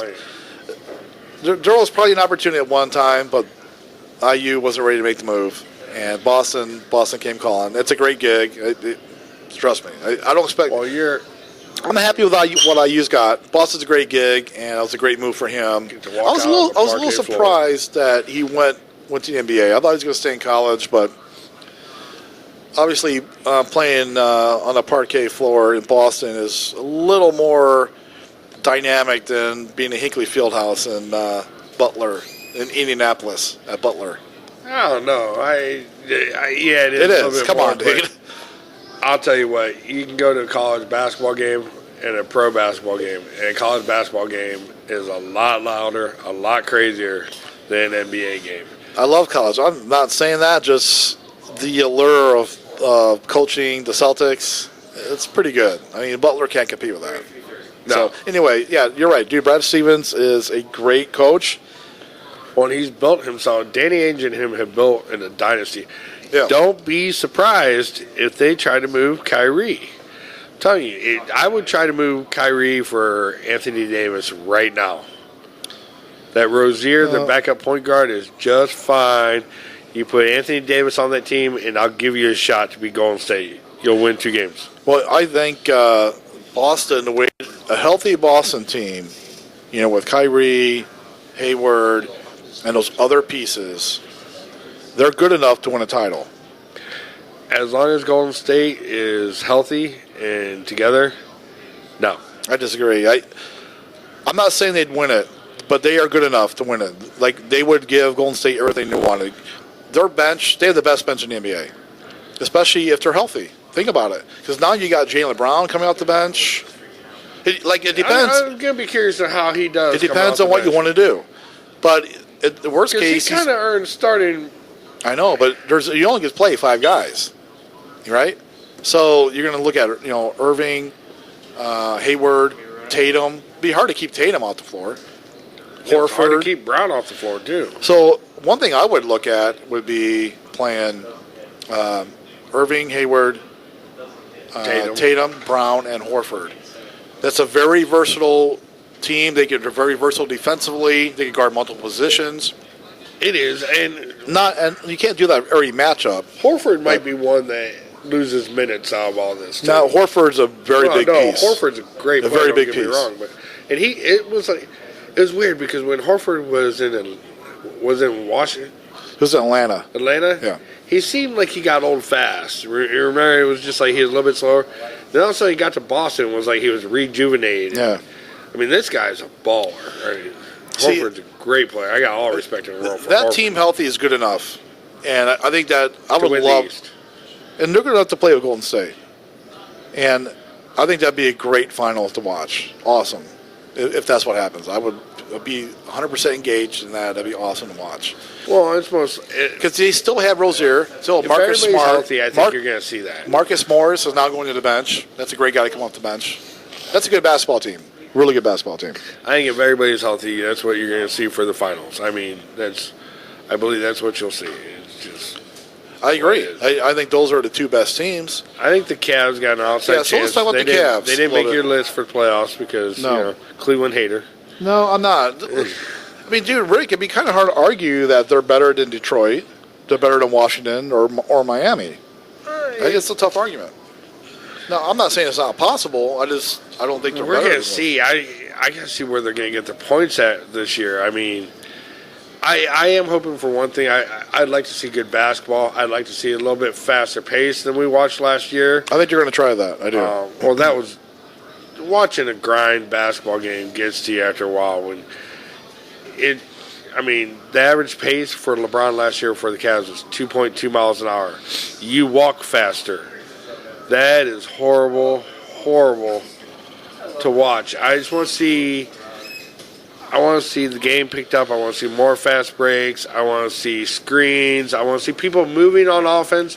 I want to know Tyronn Lue can coach. But let's be clear. You wouldn't trade what LeBron did just to pick the pace up. I mean, he won. He was very successful. Won a championship here in Cleveland. He did win a championship in Cleveland. I just want to be very I just want to be thankful for clear. that, but I still remember Kyrie hitting the shot.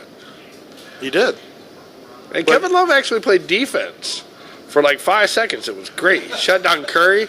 Yeah. It was like his They sent film out to everybody and said, hey, look, he can do this. So if there's 5 seconds left on the clock, beware. But Kevin Love is going to be Minnesota Kevin Love again? I mean, you're hoping for a 20 and 15 guy? So I think Kevin Love's number is going to be unreal. I think he's going to get all the opportunities. He's going to probably do like 23 and 13. I mean, he's going to put up phenomenal numbers. I want to see this. But I didn't watch any preseason, so I really want to see the preseason is meaningless. I want to see Sexton play. But I like Sexton. I like Clarkson. I like Yeti. I like Nance Jr. Nance Jr. is from around here. You know, he's born, raised, went here. My buddy played against him just playing pickup basketball. Mm-hmm. I would love to see Nance Jr. signed to stay here. I would like to see them play kind of like Boston plays and not constantly. It's like a control, but Boston does get out and run a lot. Yeah, well, I would like to see Cleveland do that more. When the opportunity is there, you should run. Why not? You should always run. If the opportunity is there, push the ball. Well, I agree, but we didn't do that last year. We walked. Yeah, no. I mean, you guys weren't a real explosive team by any stretch. That just wasn't in the DNA of the Cavs last year. Granted, it was. So here's my big problem with the Cavs is LeBron did so much for that team. Like the role players relied on LeBron. LeBron was a phenomenal passer, phenomenal playmaker. And I agree, but he was stand around basketball. He was ball. So hear me out. I'm getting to that point. So he was ball dominant, but he's so good. He's really hard to stop. And then the rest of the guys, they just gotta be ready for the ball and fill the lanes. You know, fill areas around the arc and be ready for the ball. Really, like when the defense adjusts to what LeBron does, and those guys are there to make shots, or Tristan Thompson get lobs for easy dunks. That he's gone now. Well, I agree, but instead of him standing and dribbling the ball at the 3-point line for 20 seconds and then throwing it to somebody at the last second and telling them to make a shot, maybe they'll run an offense. Because their offense was like, hey, LeBron, that's my create point. something. I totally agree. They have to now. They don't have a guy who can just sit there and make plays for himself and other players. How much faith do you have in Tyronn Lue? Because I don't consider him. Can you really judge him off the last 2 years? Not really. I don't consider him an elite coach by any stretch. I guess we're going to find out, right? Well, listen, if he gets this team in the playoffs, because I don't think this roster is playoff worthy, but if he gets them there, I think that's a great job. Is great job. Spoelstra an elite coach? He's pretty good. Because he wasn't considered that when LeBron was there. You know, I read a lot of basketball. All the coaches around the league really respect him. They really do. Oh, that's what I'm saying. Yeah. But when LeBron's there, it takes away what you can do as a coach for your team. And he has these guys playing pretty hard. When you watch Miami, you're not wowed by their talent. They don't have a huge name that jumps out at you, but they got talent. They play hard. And so I think he's a pretty good coach. I do. That's what I mean. And we can find out Tyronn Lue is actually a good coach because he finally gets a chance to do it. Yeah, so Sexton is going to have a lot on his shoulders. Even though he's going to come off the bench, they're going to start the guy out of George Hill. They're going to start George Hill. They came on today and said they're starting Sexton. That's not what I've heard. Just hit today. Okay. I mean, that's not what I heard. I heard that Ty Lue already said that George Hill was going to start for them. But, I mean, listen, it doesn't matter to me. Well, I didn't know problem with George Hill. I can't believe he played that bad in the playoffs. Oh, man. He was not. The problem is there's a lot of role players on that team, and I think Kevin Love, he's going to put up great numbers, and you're going to think he's a star. He's not. There's a lot of things he does not do. I never said Kevin Love was those. I think in general. I'm saying, his numbers you're going to be like, man, this guy is an all-star. And he's not an all-star player. I don't think he is. He won't be in the East this year because everybody's in the West. Well, the NBA is okay. All right, so I guess they did. Just a few days ago, I heard George Hill was going to start for him, but it doesn't even matter. To me, it doesn't matter. Today's NBA is about versatility and playmaking. You got to be able to put the ball on the floor, and you have to be versatile, offensively and defensively. And if you're not a versatile defender, these NBA teams are going to pick on you with pick and rolls, and they're going to set the matchups up against you. And Kevin Love, that's where his weakness is. Like, the best Kevin Love is playing with a guy like LeBron, who's a great playmaker, who draws a lot of attention, and then he can play in the shadows, right? Yeah, I mean, he can't really argue that. He can't be your best player. He can be your second best. Can't be your best. Yeah. You're not going anywhere with him. But, hey, maybe we can get Jimmy Butler because he's out of Minnesota. Well, he's not gone yet. I thought he'd be gone by now. But that's like the greatest story that happened last week. Although ESPN wanted to talk about, the Golden State LA preseason game, like that meant something. Yeah. You all right, Rick? You're gonna. Oh. You know what you need? You need another shot. Yes, I do. That was a memory of that Browns game. It was very bad. All right, so let's talk about the West a little bit here. Do you have anything else about the East? Do you kind of like? No, I mean, how have the East structured? Do you think, in general? No, I feel bad for East basketball. Everybody's moving from East to West. The East is pretty good, dude. Like, the top half is pretty good. And a few, but we both know it's Boston. If it's not Boston, it's Toronto, and that's it. I mean, we're not going to go further than that. I just think Philly's too young. But, I mean, out West, it's going to be neat to see what happens out West this year. There's so many stories going on. Well, okay, so the West, I mean, obviously Golden State's a favorite. Shocker. Right. And they're going to be tough to knock off. They've won 3 out of 4 titles, and they're going for the three-peat now. They added DeMarcus Cousins. He's going to be out for the first few months. He's already been dressed on the sideline. Have you noticed that? Like, I think he's healthy enough to actually play, but I think they just want to slow him down. Yeah, I've heard he's not going to play for a while. So, I mean, I don't know, really what he's doing basketball-wise at all, but they're not going to rush it back. They don't need to. No, they won the championship without him. They lost JaVale McGee. They replaced DeMarcus Cousins with JaVale McGee. Hey, my one argument is, listen, you could say we got 5 stars on the court. I get it. But there's only one basketball. And there's a lot of, I can see teams with 1 or 2 stars and role players play very good basketball and play with them. They literally could have 4 guys averaging 25 points a night, and they say, well, first quarter's mine, second quarter's his.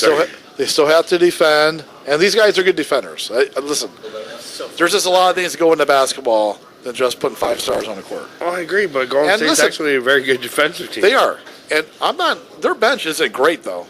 It's not great. It's actually not that bad. They lost David West.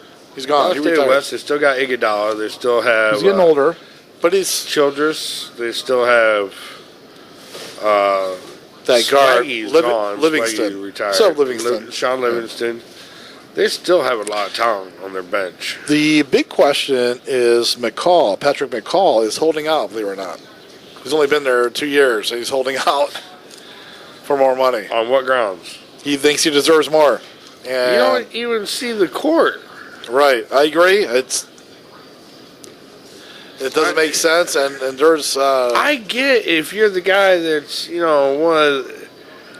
understood Le'Veon Bell holding on football. I think he's... Patrick McCall? Yeah, he's getting bad advice. He is.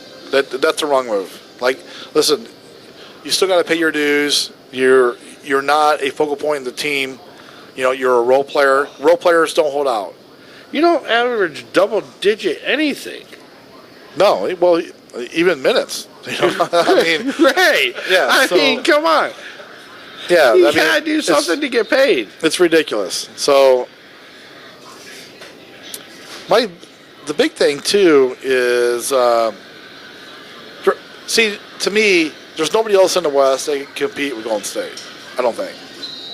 No. Houston, I think Houston took a step back. Yeah, they lost a few players, and Ariza and Mba Mute. And do you have any faith in Chris Paul staying healthy in a playoff game? Right. I mean, series. I mean, it's every year. I agree. And they're not as well equipped to play Golden State as they were last year. The sad thing is Minnesota was that team that we were both looking at like this team could start challenging. Now all of a sudden Jimmy Butler pulls his prima donna bullcrap again. Yeah. Like he's got to go. You know, he's just. And hey, if the other guys aren't playing hard, I understand what he's saying. But the way he's done this, he does it everywhere he goes. It's just not cool. But there's something about being a leader, and instead of complaining, he's not a leader. Right. He's not being a leader. I don't think. No, he just. Listen, keep that stuff. Keep that stuff. In the locker room, and try to get these guys to the point where you think they need to be. Well, right? yeah, but think about that. He grabbed the third string team and beat the first string team. That's embarrassing. If you're Karl Anthony Towns and Wiggins and all them. Poor guy. What? I don't know. Dylan's showing us a video. I'm not really sure what it is he's showing us. I'm trying to figure it out. Conor McGregor, man. What, the way he threw out. He did something. It was. Did he hurt his arm? No, he sounds like a girl or something. Oh, yeah, okay, yeah. It's really bad. Connor, don't come beat me up. I ain't even trying. 150 pounds. Hey, I'm in his weight class, so I'm just saying. What are you saying? I got my money on You're the one Connor if he showing us shows the up. video. You're the one bragging on it. This guy gave me the video, bud. Oh, man. Connor, his name is Dylan Thomas. Thompson. The last thing Dylan heard was Sorry Conor about that. McGregor. Sorry I want to be called Dylan Thomas. Right. I heard something about he's trying to throw a football, and it was like really, really bad. Hey, we've all got our strengths and weaknesses, right? So. Oh, my God. Yeah, so, all right, Houston. Well, he's half in the bag, too. I mean, come on. He's drinking his own whiskey, right? Right. That's nasty. I had someone that asked me if I was going to pick it up, and they said, don't. Really? I mean, literally just said, don't do it. It's not good. But, yeah, Dylan, not Rick. Dylan will try it. Dylan's like, I'll try it. I'll do it. I'm in his weight class. So, yeah. I'm not. Okay, what does that mean exactly? He fights at like 150. It's pretty amazing. I mean, he walks around 180, I think it is, and fights at 156. He got beat down pretty bad the other night. I'll do anything once. A Conor fights money. You know the funniest thing about that fight? They had, at the end of that fight, they had the big skirmish afterwards. Well, they hadn't paid Khabib.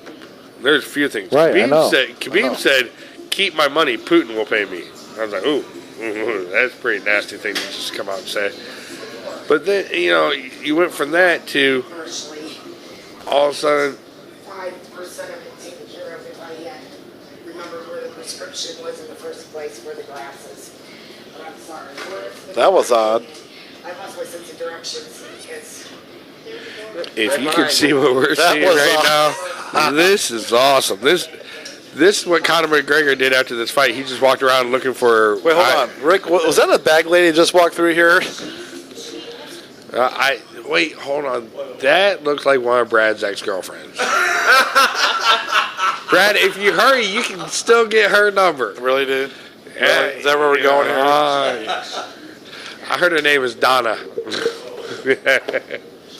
Sorry, I'm just going to touch your big leg. No, but then, what was I saying? Yeah, gave up the fight. But then after that, the UFC comes out the next day, and they're like, Conor McGregor and Khabib are suspended for 10 days. They don't fight but every 3 to 6 months. Yeah, I don't really understand what that meant. We got to get back to basketball anyways. Right. Because we still got the Lakers to talk about that. Okay, yeah, so I still think Houston is the second best team in the West, but I think they're farther away to Golden State than they were last year. Yeah, I definitely agree. They're not as good. They lost pieces. They're not as good defensively. And Carmelo? Why do you go out? Carmelo makes you worse. Definitely defensively. So I think Carmelo could fit offensively because he could shoot. But defensively, when you have Harden and Chris Paul, you need shooters around them. But when you have Harden and Carmelo on the floor, it could seriously look like a bullfighting match. Dude, I agree. They're not as good defensively. That's why I don't like that team. I think they're good. I just don't think they're good enough to play Golden State anymore. Like last year, I think they beat them with Chris Paul. I do. So who do you like? Because in the West, I like Golden State. I mean, I don't think anybody's going to challenge them because I think the only team that could play with Golden State healthy is Boston. Because how good they are defensively. Where's Butler end up, and that could change it. So I heard they run Butler in Houston. Then I would start thinking about that. I would love to see that. I would love to see that. You got Carmelo got to go. I heard there's talks in Miami still going on. Yeah, I've heard they were talking in Miami, and I heard Houston. I would love to see him in Houston. That'd be awesome. Anybody but Golden State. That would make the top of the West really interesting. Because the West has a lot of good teams. They just don't have a lot of teams that can play Golden State. Nobody does. I really like Utah. You picked one team out of the whole NBA you think could play with them. Right. And you're really not sure they could beat them in the finals. I think they're good enough where they can. They're good enough. I mean, it won't be easy. Golden State is really good. Really good. So but Boston's really good. Picking a team that has sat there and after 73 wins, you add Kevin Durant. After you just win the finals again, you get rid of JaVale McGee and get DeMarcus Cousins. So here, how do you upgrade from a Yugo to a Porsche? It's like, hey, I want to trade this in. It wasn't even a Yugo. It was like a Porsche Lamborghini or something like that, dude. I'm talking about JaVale McGee being the Yugo and DeMarcus Cousins being the Porsche. I got you. So here, let me run down how I look at the West. Golden State, Houston. I still think Houston's the second best team. Right. Utah, Portland, OKC, Lakers, New Orleans, Minnesota. Wow, you got the Lakers above Minnesota. I think the Minnesota better than the Lakers. There's a lot of questions with the Timberwolves. I don't like the Lakers team. I watched them the other night when everybody was all high on it. No one on that team can shoot the ball. And I just don't see, and this is what I'm telling you, this is what I've been saying. If you speed LeBron's play up for a whole season, what's it going to be like come playoff time? What's it going to be like come finals? I think you're going to see LeBron's minutes come down a little bit. Just got this one a minute ago. All right, we just got a text here. Rick, go ahead and read that. Amy from Port Orange, Florida. The one below that. Wait, hold on. Where? Teach Rick how to read text. Right here. So that's about the bag lady. So was the bag lady hot? Did she have teeth? Think she? Oh, probably a lot. No, she was not hot. Hey, where was that text? West Virginia. Yeah, it was from West Virginia. Okay. She had her teeth. I didn't look that close, Rick, but big day. Was not a shot at. Mike from West Virginia. That's who it came from. Mike from West Virginia. Mike from West Virginia. Yeah. So, all right, what was the question? Was the bag lady hot? Was she hot? Okay. She was not hot. Did it really? Oh, yeah. Oh, my God. That's what it said. Yeah, no. Rick's seen it. He can verify it. Oh, yeah. So, listen, I don't think there's a bad team in the West. Because here's the rest of the teams. You got Denver, Memphis. Denver's good. Yeah, I think you're going to miss the playoffs. Memphis just Conley never. I think Memphis is going to play better this year, though. Conley's going to be back again. Clippers, San Antonio. San Antonio, do they not win 50 this year? No, especially with their young point guard hurt, DeJounte Murray. He's out. Well, how do you think Popovich and DeRozan get along? That's going to be. I think you're going to be fine. It's going to be interesting. I think Popovich wants to win. I think DeRozan's the guy that wants to win, too. I could see Popovich, this might be his last year. That's sad. I can see it. You're talking about losing one of the greatest coaches of all time. It's coming. It's coming. Especially because they're not competing for titles anymore. Right. And then you still got Dallas, who, I love that Luka Doncic. Love that guy. I think Dallas could be really good. Not great, but good. I don't see the Lakers making it. And then you got Phoenix and Sacramento, who are two young teams with good players.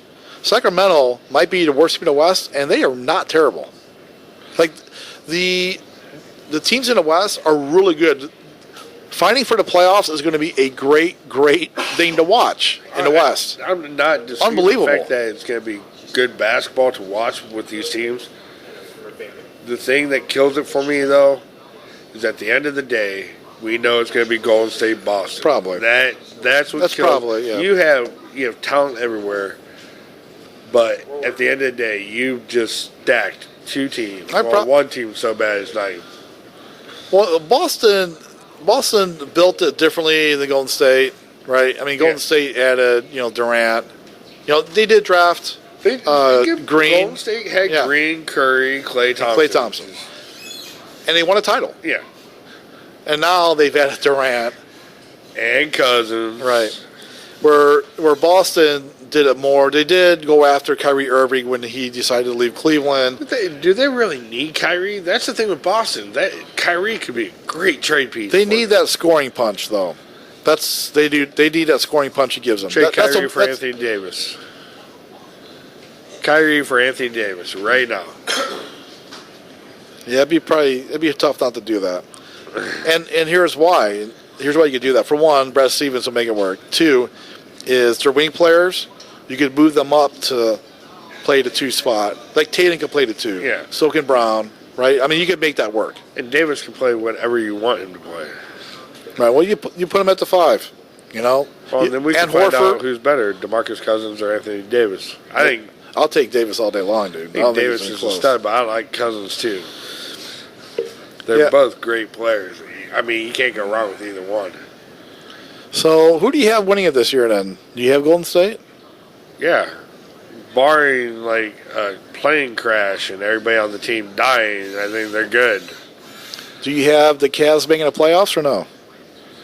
I got to see them play a few games before I can even... Make your call right now, before the season starts. What do you think?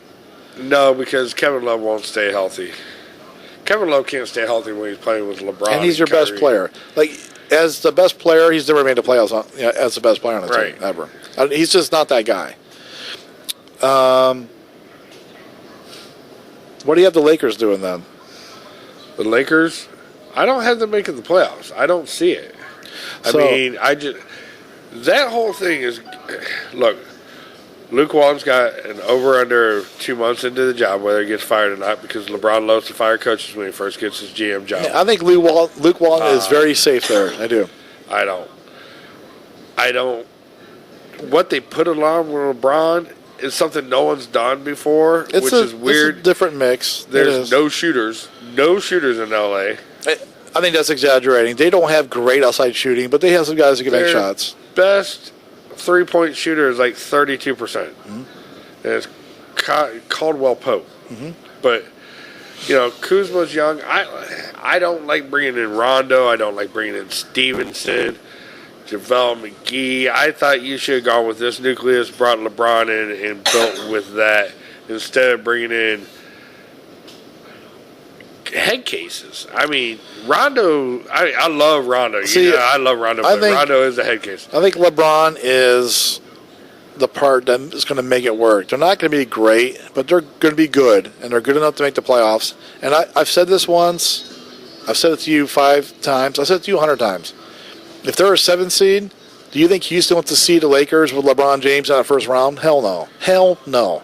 No, but, I mean... Hell no. Is he really there to play basketball? Or is he there to... He is. I mean, dude, he's got his sights set on, being that... Hollywood. Yeah, he does. And he's got his feet in it now. And in the future, that's where he wants to be. But I think he still loves basketball and wants to win. I think that's important to him. I think there's so much going on right now that he looks at it this way. If he can stay there and keep them to the point where we talk about them, then it's credible enough while he phases into the next part of his life. Because I don't see the Lakers ever competing. Because they're already talking about, it's weird because LeBron's not talking about Kuzma. Maybe Kuzma's on the block for this guy. It's weird because, LeBron hasn't fully embraced this. It's weird because LeBron brought Rondo in, and now Rondo is going to be the starting point guard. There's just so Well, much. because that Lonzo goes Ball, on. he's coming back from an injury. That's why. So much drama that goes on when you put LeBron on a team. So much drama surrounds him. Yeah, we saw firsthand here in the Cleveland area. Yeah. God, no. But he did win. He won, and it's over. And listen, this roster, it's different than Cleveland's. It's not. It's not. Like, you can't say this roster is so much less talented. In some ways, they're better. no, but it's a different style roster. It's a very different Roster style. where Very different style. He's not a running player. He doesn't want. I don't know how he's going to fare come April and May. He's going to have to cut his minutes back a little bit. Dude, listen, he's a very smart basketball player. His minutes back. But he's getting older. He is, but he should cut his minutes back last year and he wouldn't do it. Well, it worked for him. Trust me. Took a very average roster to the NBA Finals. You can't argue about that. It was a great year. Hey, you want to take another quick break? Yeah, we're going to take a quick break, and we're going to wrap up with our NFL picks. We'll be right back.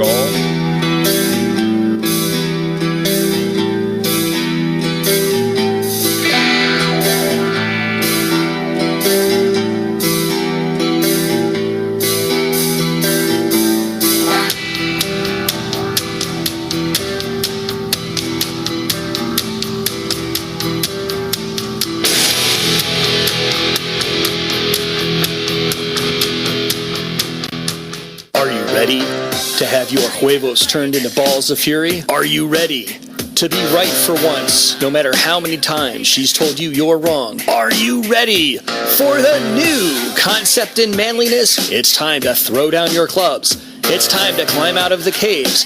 It's time to join the onslaught of masculinity. Tune in to the Manpocalypse with Mike and Aaron every Saturday night from 7 to 10 p.m. right here on the SKO Radio Network.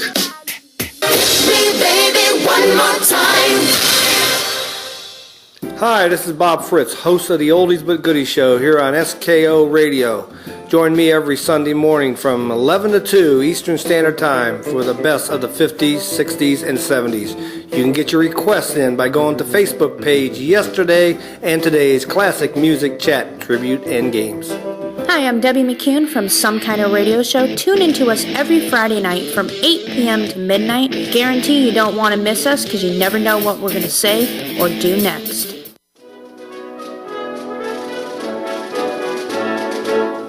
I'm Tony. I'm Sean. Tune in Sundays from 6 to 8 p.m. here on SKO Radio Network. Firearms, Freedom, and Facts.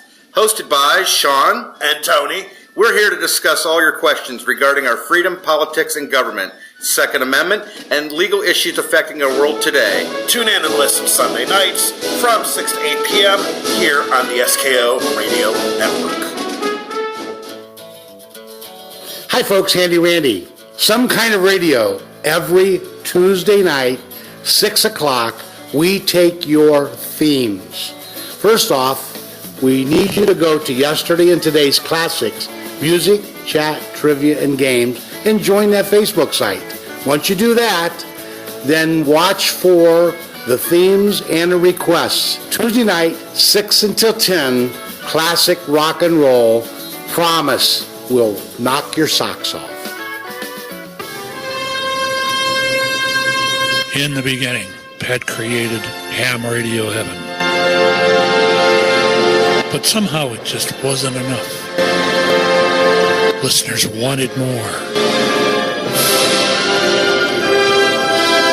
So they went back to the drawing board, hoping to create that perfect show. Something's going to happen. What? What's going to happen? Something wonderful.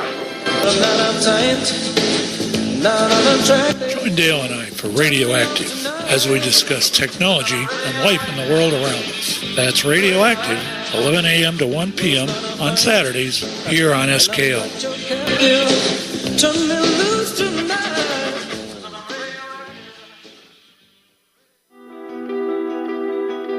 Hi, this is Stephanie Raquel Kokora, and I run Under Lock and Key from 5 to 6 on Mondays. Come and see me. It's everything they don't want you to know, all in one place. I'm a truth seeker, have been for many, many years, and I do the research. All you gotta do is listen and make your own cantations out of that. And this is SKORadio.com. Hi, I'm Stephanie Ost. Hi, I'm Chris Ost. And we're the hosts of Throwback Thursdays here on SKO Network. Catch us every Thursday for our show Throwback Thursdays from 6 to 9 p.m. on SKO Radio Network. Buffalo Wings and Buffalo Sabres, beers and brewers, burgers, brats, and browns. Let us bring the sports bar to you with the Sports Brewing Company. Broadcasting live every Sunday, 9:30 p.m. to 11 p.m. from the Windsor Pub in Akron, Ohio. It's the best of sports and more, featuring Brad Gurton and Rick Carpenter. And you can only find it right here on the SKO Radio Network. Welcome back to the Sports Brewing Company, live from the Windsor Pub here on the SKO Radio Network. The phone lines are open, so call in or text to 234-200-5110. That's 234-200-5110. And now, back to your hosts, Brad and Rick. Like you said, 30 seconds. All right. We are the Sports Brewing Company, and just so you guys know, we come at you live every Sunday night from the Windsor Pub. How much time you got to go back? This is our last segment, so please, if you have a question, feel free to call or text us. The number is 234-200-5110. Hey, Rick, before we get into our picks, we just had an epic game finish here. New England 43-40 over Kansas City. That's two high-level teams going at it right there. That's Tom Brady at his best. That's Tom. I told you, Tom Brady had his boys back. Tom Brady looked happy. It's New England's going to be no joke. That's a team that they're going to put it together now. They're going to go on a roll. All right, we're going to do our last shot of the night here. Your last shot of the night. Ladies and gentlemen, boys and girls, it's shot time here. Taco, MMA announcer, boxing announcer, politician, bartender, the all-around, every job you know that possibly needs done, Taco can do it. Thank you, Taco, for that. We appreciate it, buddy. New England plays Chicago next week. What? How about this game next week? New England is at Chicago. I'm going to stick with New England. I like New England. Well, that's coming up here. So, as you guys know, every week we pick the next week's games. Oh, I had the Browns this week. And I had Chicago. And Rick, you have, actually with the New England game, you went 9-5. And I went 8-6. So you did pick one up on me. Right now, Rick, your total is 27-18. Hey, if I was a gambling man, over 3 weeks, I am 33-12. So I got 6 games on you. Did we both take the same game, same team tomorrow night? Yeah, we both have Green Bay. Yeah. So that won't change. So you picked one game up on me this week. Okay. I said before this week, I went 8-6 so far, that this is going to be a really tough week. And really tough week. Yeah. Really close matchup. So 8-6 is kind of about what I figured I would come in at. So, all right, let's get to the next week's games. Congratulations, Tom Brady. 200 wins for a quarterback. You think he's a Hall of Famer? No. I'm just kidding. I'm surprised they haven't put him in already and just said, hey, show up when you want to. We'll have your ceremony whenever you want. The day after you retire, just walk in. Pretty much. That's what they should do, actually. Is give him the coat. Should he actually have to wait 5 years to be in the Hall of Fame? Well, we all know he's going to be there. Oh, yeah, without a shadow of a doubt. Okay, how many players that played with him are going to be there? That would be interesting.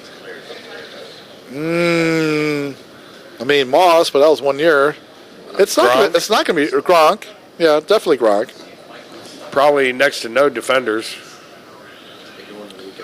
Yeah, maybe early on there was a few. I'm not remembering, but they had some good defenders early on. They did, but they had Bursky, they had... Yep. But, they were never huge names. No, New England's always been able to make it work with schemes, offensively and defensively. Like they don't have the lights out playmakers other than Brady and Gronk right now. No, they do have Josh Gordon now, and Josh Gordon's big enough to do. He's not a Hall of Famer though. Well, he won't be. He's not that guy. He could be. The talent is there. He had potentially Hall of Fame talent, but there's too much time's gone by. He's just not gonna. But he can have a good career. I mean, he's young. I mean, he's still 26 years old. So. I don't think his drama's over yet, even though he's in New England. I don't. No one has any faith in him. Whatsoever. Right. So, okay, let's get into next week's games here, and I'll go ahead and start it.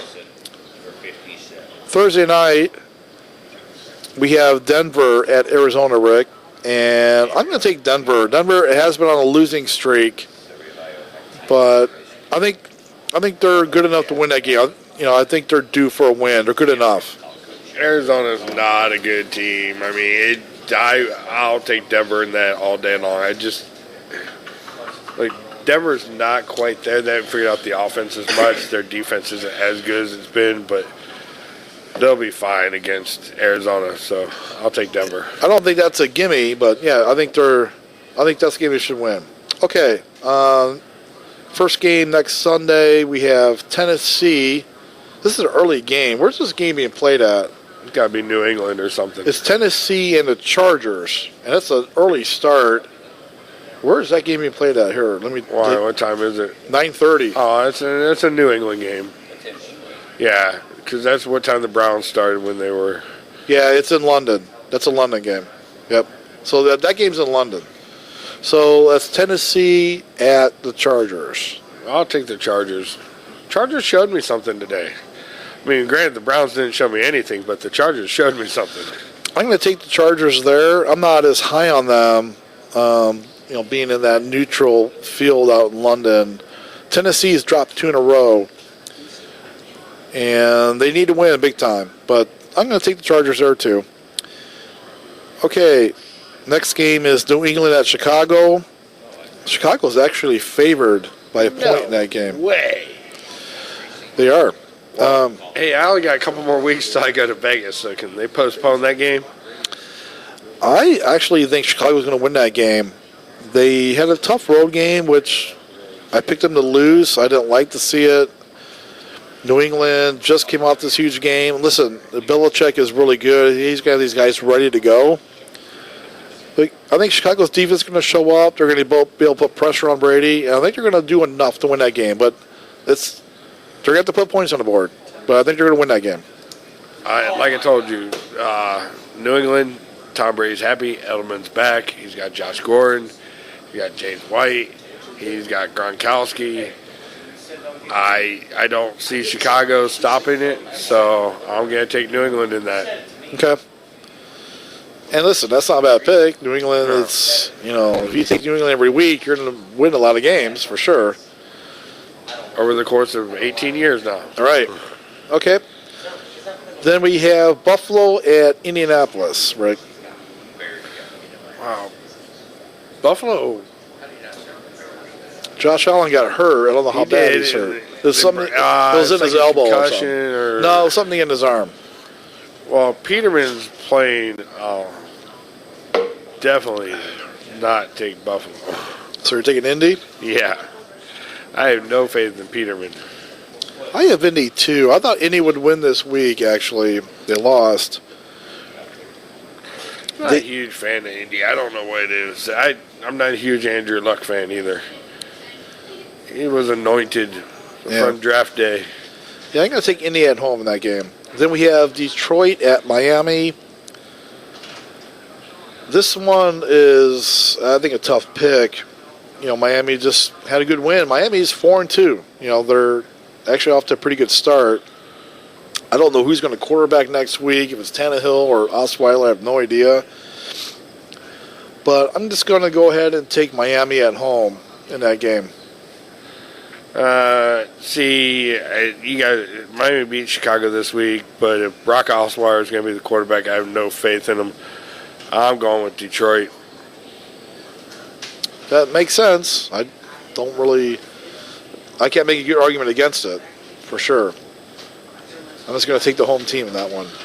Then we have Minnesota at your favorite team, Jets, Jets, who have won again. So you might keep knocking them, but he's not playing bad. No, he's not. But and Minnesota's not playing great. What is it with Minnesota against these bad teams? Yeah, they don't show up. Yeah. They let bad teams beat them. But I'm taking Minnesota. They're not going to let it happen again. Okay. I'm going to take the Vikings, too, in that game. I think they're too good. And they're going to find their stride. They're not off to a horrible start. The Buffalo loss is, I'm sure, that it's a little obscure, I guess, loss that it's hard to Buffalo's define. 1-2 now. Yeah. I'm not saying they're a terrible team, but in Minnesota, they shouldn't be losing to them at home. Okay, and here's another interesting game in the NFC. We got Carolina at Philadelphia. Carolina just lost at Washington. Washington's been playing pretty good at home. So Carolina at Philly. I'm going to take Philly in that game, actually. I agree with you there. I'll take Philly. It's something with Carolina. I'm not a huge Cam Newton fan, but he is your main guy on that team. They don't have receivers for him. Give me Philly. Yeah. I think Philly, I don't think it's a must-win for them, but I think they're the better all-around team. Yeah. I think their defense is going to start showing up at some point. Yeah. Okay, Rick. We have Cleveland at Tampa Bay. Your pick. I have no faith in our coaches. None. No faith whatsoever in So you take Tampa Bay? No. I'm hoping that Baker Mayfield sits there and rallies the troops, tell them, hey, we can't play games like this. And Baker Mayfield shows you kind of leader he is. So I'm going to take Cleveland.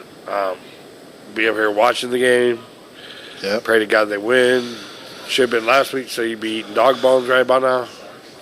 No, I knew what I was doing there. Next time we'll make it Alpo or something.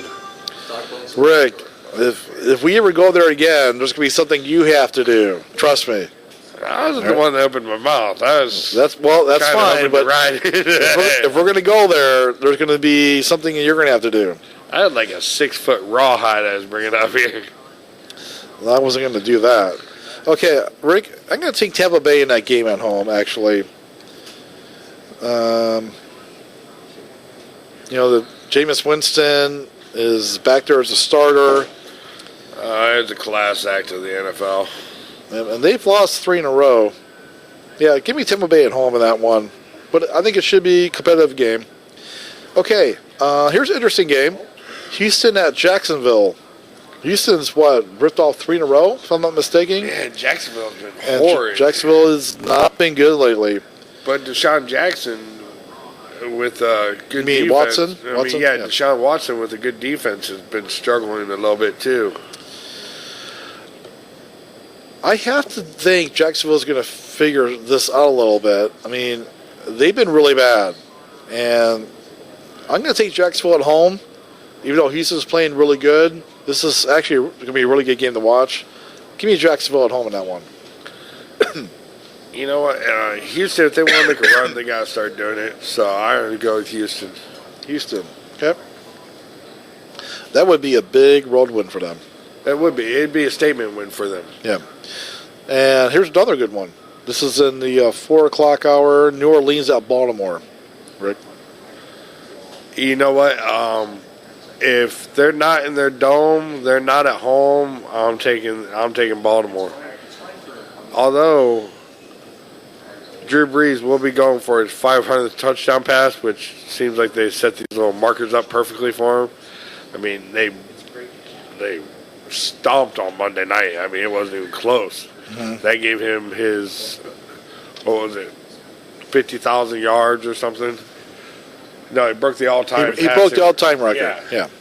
And they kept leaving him in the game, and they pulled him. But no, Drew Brees not in the dome. I'll take Baltimore. I'm going to take Baltimore in that one, too. I think that's going to be a really good game. A little bit of contrasting styles, but give me Baltimore at home. And then we have the Rams at San Fran. I'm going to take the Rams in that game. I mean, the Rams are the last undefeated team. Give me the Rams at San Fran. They're fun to watch, aren't they? I mean, offense, defense, their defense isn't great, but their offense is just, I mean, you got to like watching the Rams. They're exciting. They're pretty complete. Their defense is pretty good, too. I mean, they got, They got Gurley, keeps the DBs and the linebackers, Gurley makes it so they got to be honest. And then everybody else is running fly routes. I mean, it's like they're on the 50 and they're throwing the ball. It's amazing how good Goff is, and especially compared to his rookie year. It's amazing how far he's come. Like, the thing I noticed earlier today was if there's nothing there, he immediately will throw the ball and just get rid of the ball. Yeah, I mean, he'll just be like, all right, there's nothing there. It's a dead play. I'm going to go ahead and get rid of it. They made it simple for him. Yeah. His decision making is really good. I agree. So do you got the Rams? Oh, yeah. Okay. All day. All right. And then, Rick, we have Dallas at Washington. Another good game. Really good game. Dallas winning today kind of shocks me. I mean, I'm not a huge Dak Prescott fan. Putting up 40 surprised me. Right. I'm taking Washington, though. I don't like the Cowboys. I'm going to take Washington at home. I think they're really good at home. So I'm going to take I think what Dallas did today is an outlier. Give me Washington at home. So here we go. Next Sunday night, again, we have Cincinnati is at Kansas City. Another Sunday night game for them. I think that game got flexed, if I'm not mistaken. Give me Kansas City at home in that game. Cincinnati is that team in the regular season that they're great. I just have no faith on them in the postseason. I'll take Cincinnati. I think, maybe Pat Mahomes might have slid back. Maybe he has another week where he slides down. He didn't have a bad game tonight, but I mean. No, I haven't looked at his numbers, but they put up 40. Yeah. I mean, that's a shootout. No, I'll take Cincinnati next week. That'd be a huge road win. Huge. Yeah. Well, Cincinnati's not a bad team. They're not. Regular season. Okay, and next Monday night, there's another clunker. This is just like tomorrow's game is what we got Green Bay against who is it tomorrow? I don't know. We both took Green Bay. Yeah, I mean, I forget who they're playing, but and that's how bad that game is. But next week is the Giants at Atlanta. Rick? Giants at Atlanta. Yeah. I'll take Atlanta. Giants have all kinds of problems. Look, and I said this. San Fran plays Green Bay tomorrow. Yeah. Yeah. I said this when they drafted Saquon Barkley. Yes, he's probably the best talent in the draft. He's not the right guy for you to draft. The Giants need to draft a quarterback. By the time they have a quarterback and they're relevant, Saquon Barkley is going to be used up. That's sad. That's a waste of Hall of Fame talent. There's Cody. What's up, Cody? That's a pretty pessimistic way to look at it, Rick. I mean, come on. Might Cody's not be that still bad. Here sporting his Browns gear. Love my man. How you doing? Too, man. The game sucked. It did suck. That's why we all get drunk. That's why Cleveland started AA. Because Akron actually started AA. Like, I know the Browns are good. That's the thing. The Browns, they actually have a legitimate team. They do. And today, they just had a bad game. Hopefully, I'm praying to God you're right. I think we should fire Hugh Jackson, though, and just get it done with. We should. There's a lot of weird-ass play calls that he makes. That's Todd Haley. Hey, Cody, so here's the question. Are the Cavs, or the Cavs, are the Browns going to make the playoffs this year? The Browns? No. Okay. See, we talked about this. It's not this year. It's next year we're looking at. That phrase should be tattooed on every Browns fan. Next year? Somewhere. There's a lot of fan bases with next year tattooed on them. Next year, maybe. Not just Cleveland fans. Next year, maybe. I'm going to take Atlanta in that game, too. Seems like a no-brainer to me. Rick, is there anything else? Oh, did you see You want to talk about? The cool thing we saw the other day was the golf, the Mickelson Tiger Woods. They're doing that on pay-per-view. Yeah. That's going to be, I forget how much it is, but no fans. Right. So they're just going to be walking by each other and mic'd up. I think that could be really cool if they do it like, hey man, got $100,000 so they can get closer to the pin than you. If they actually golf. I think that's an interesting dynamic where, it's basically just them walking, there's no fans, other than just the cameras, I think that's going to be a pretty interesting dynamic. Well, and it could be really good TV.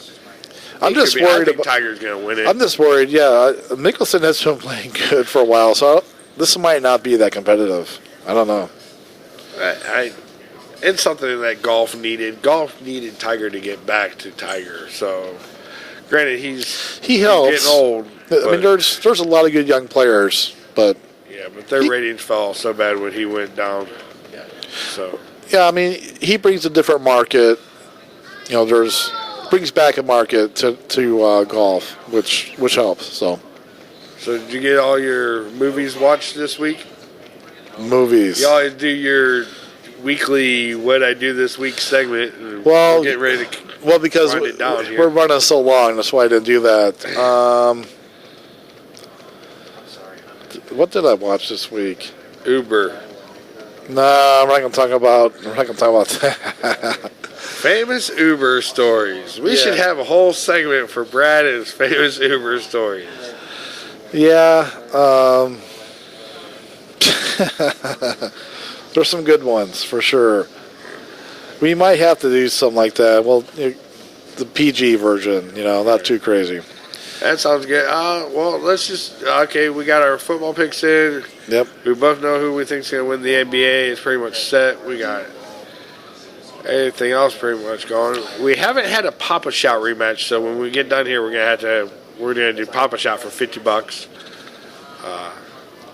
I'll spot you 30. You don't need to spot me. You know that. All right. Well, we had a great time tonight. We appreciate all the texts. And keep in mind, we broadcast live out of the Windsor Pub here in Akron in the back room. It's a great spot back here. And you can see we have some fun. You can hang back here. We have the games on.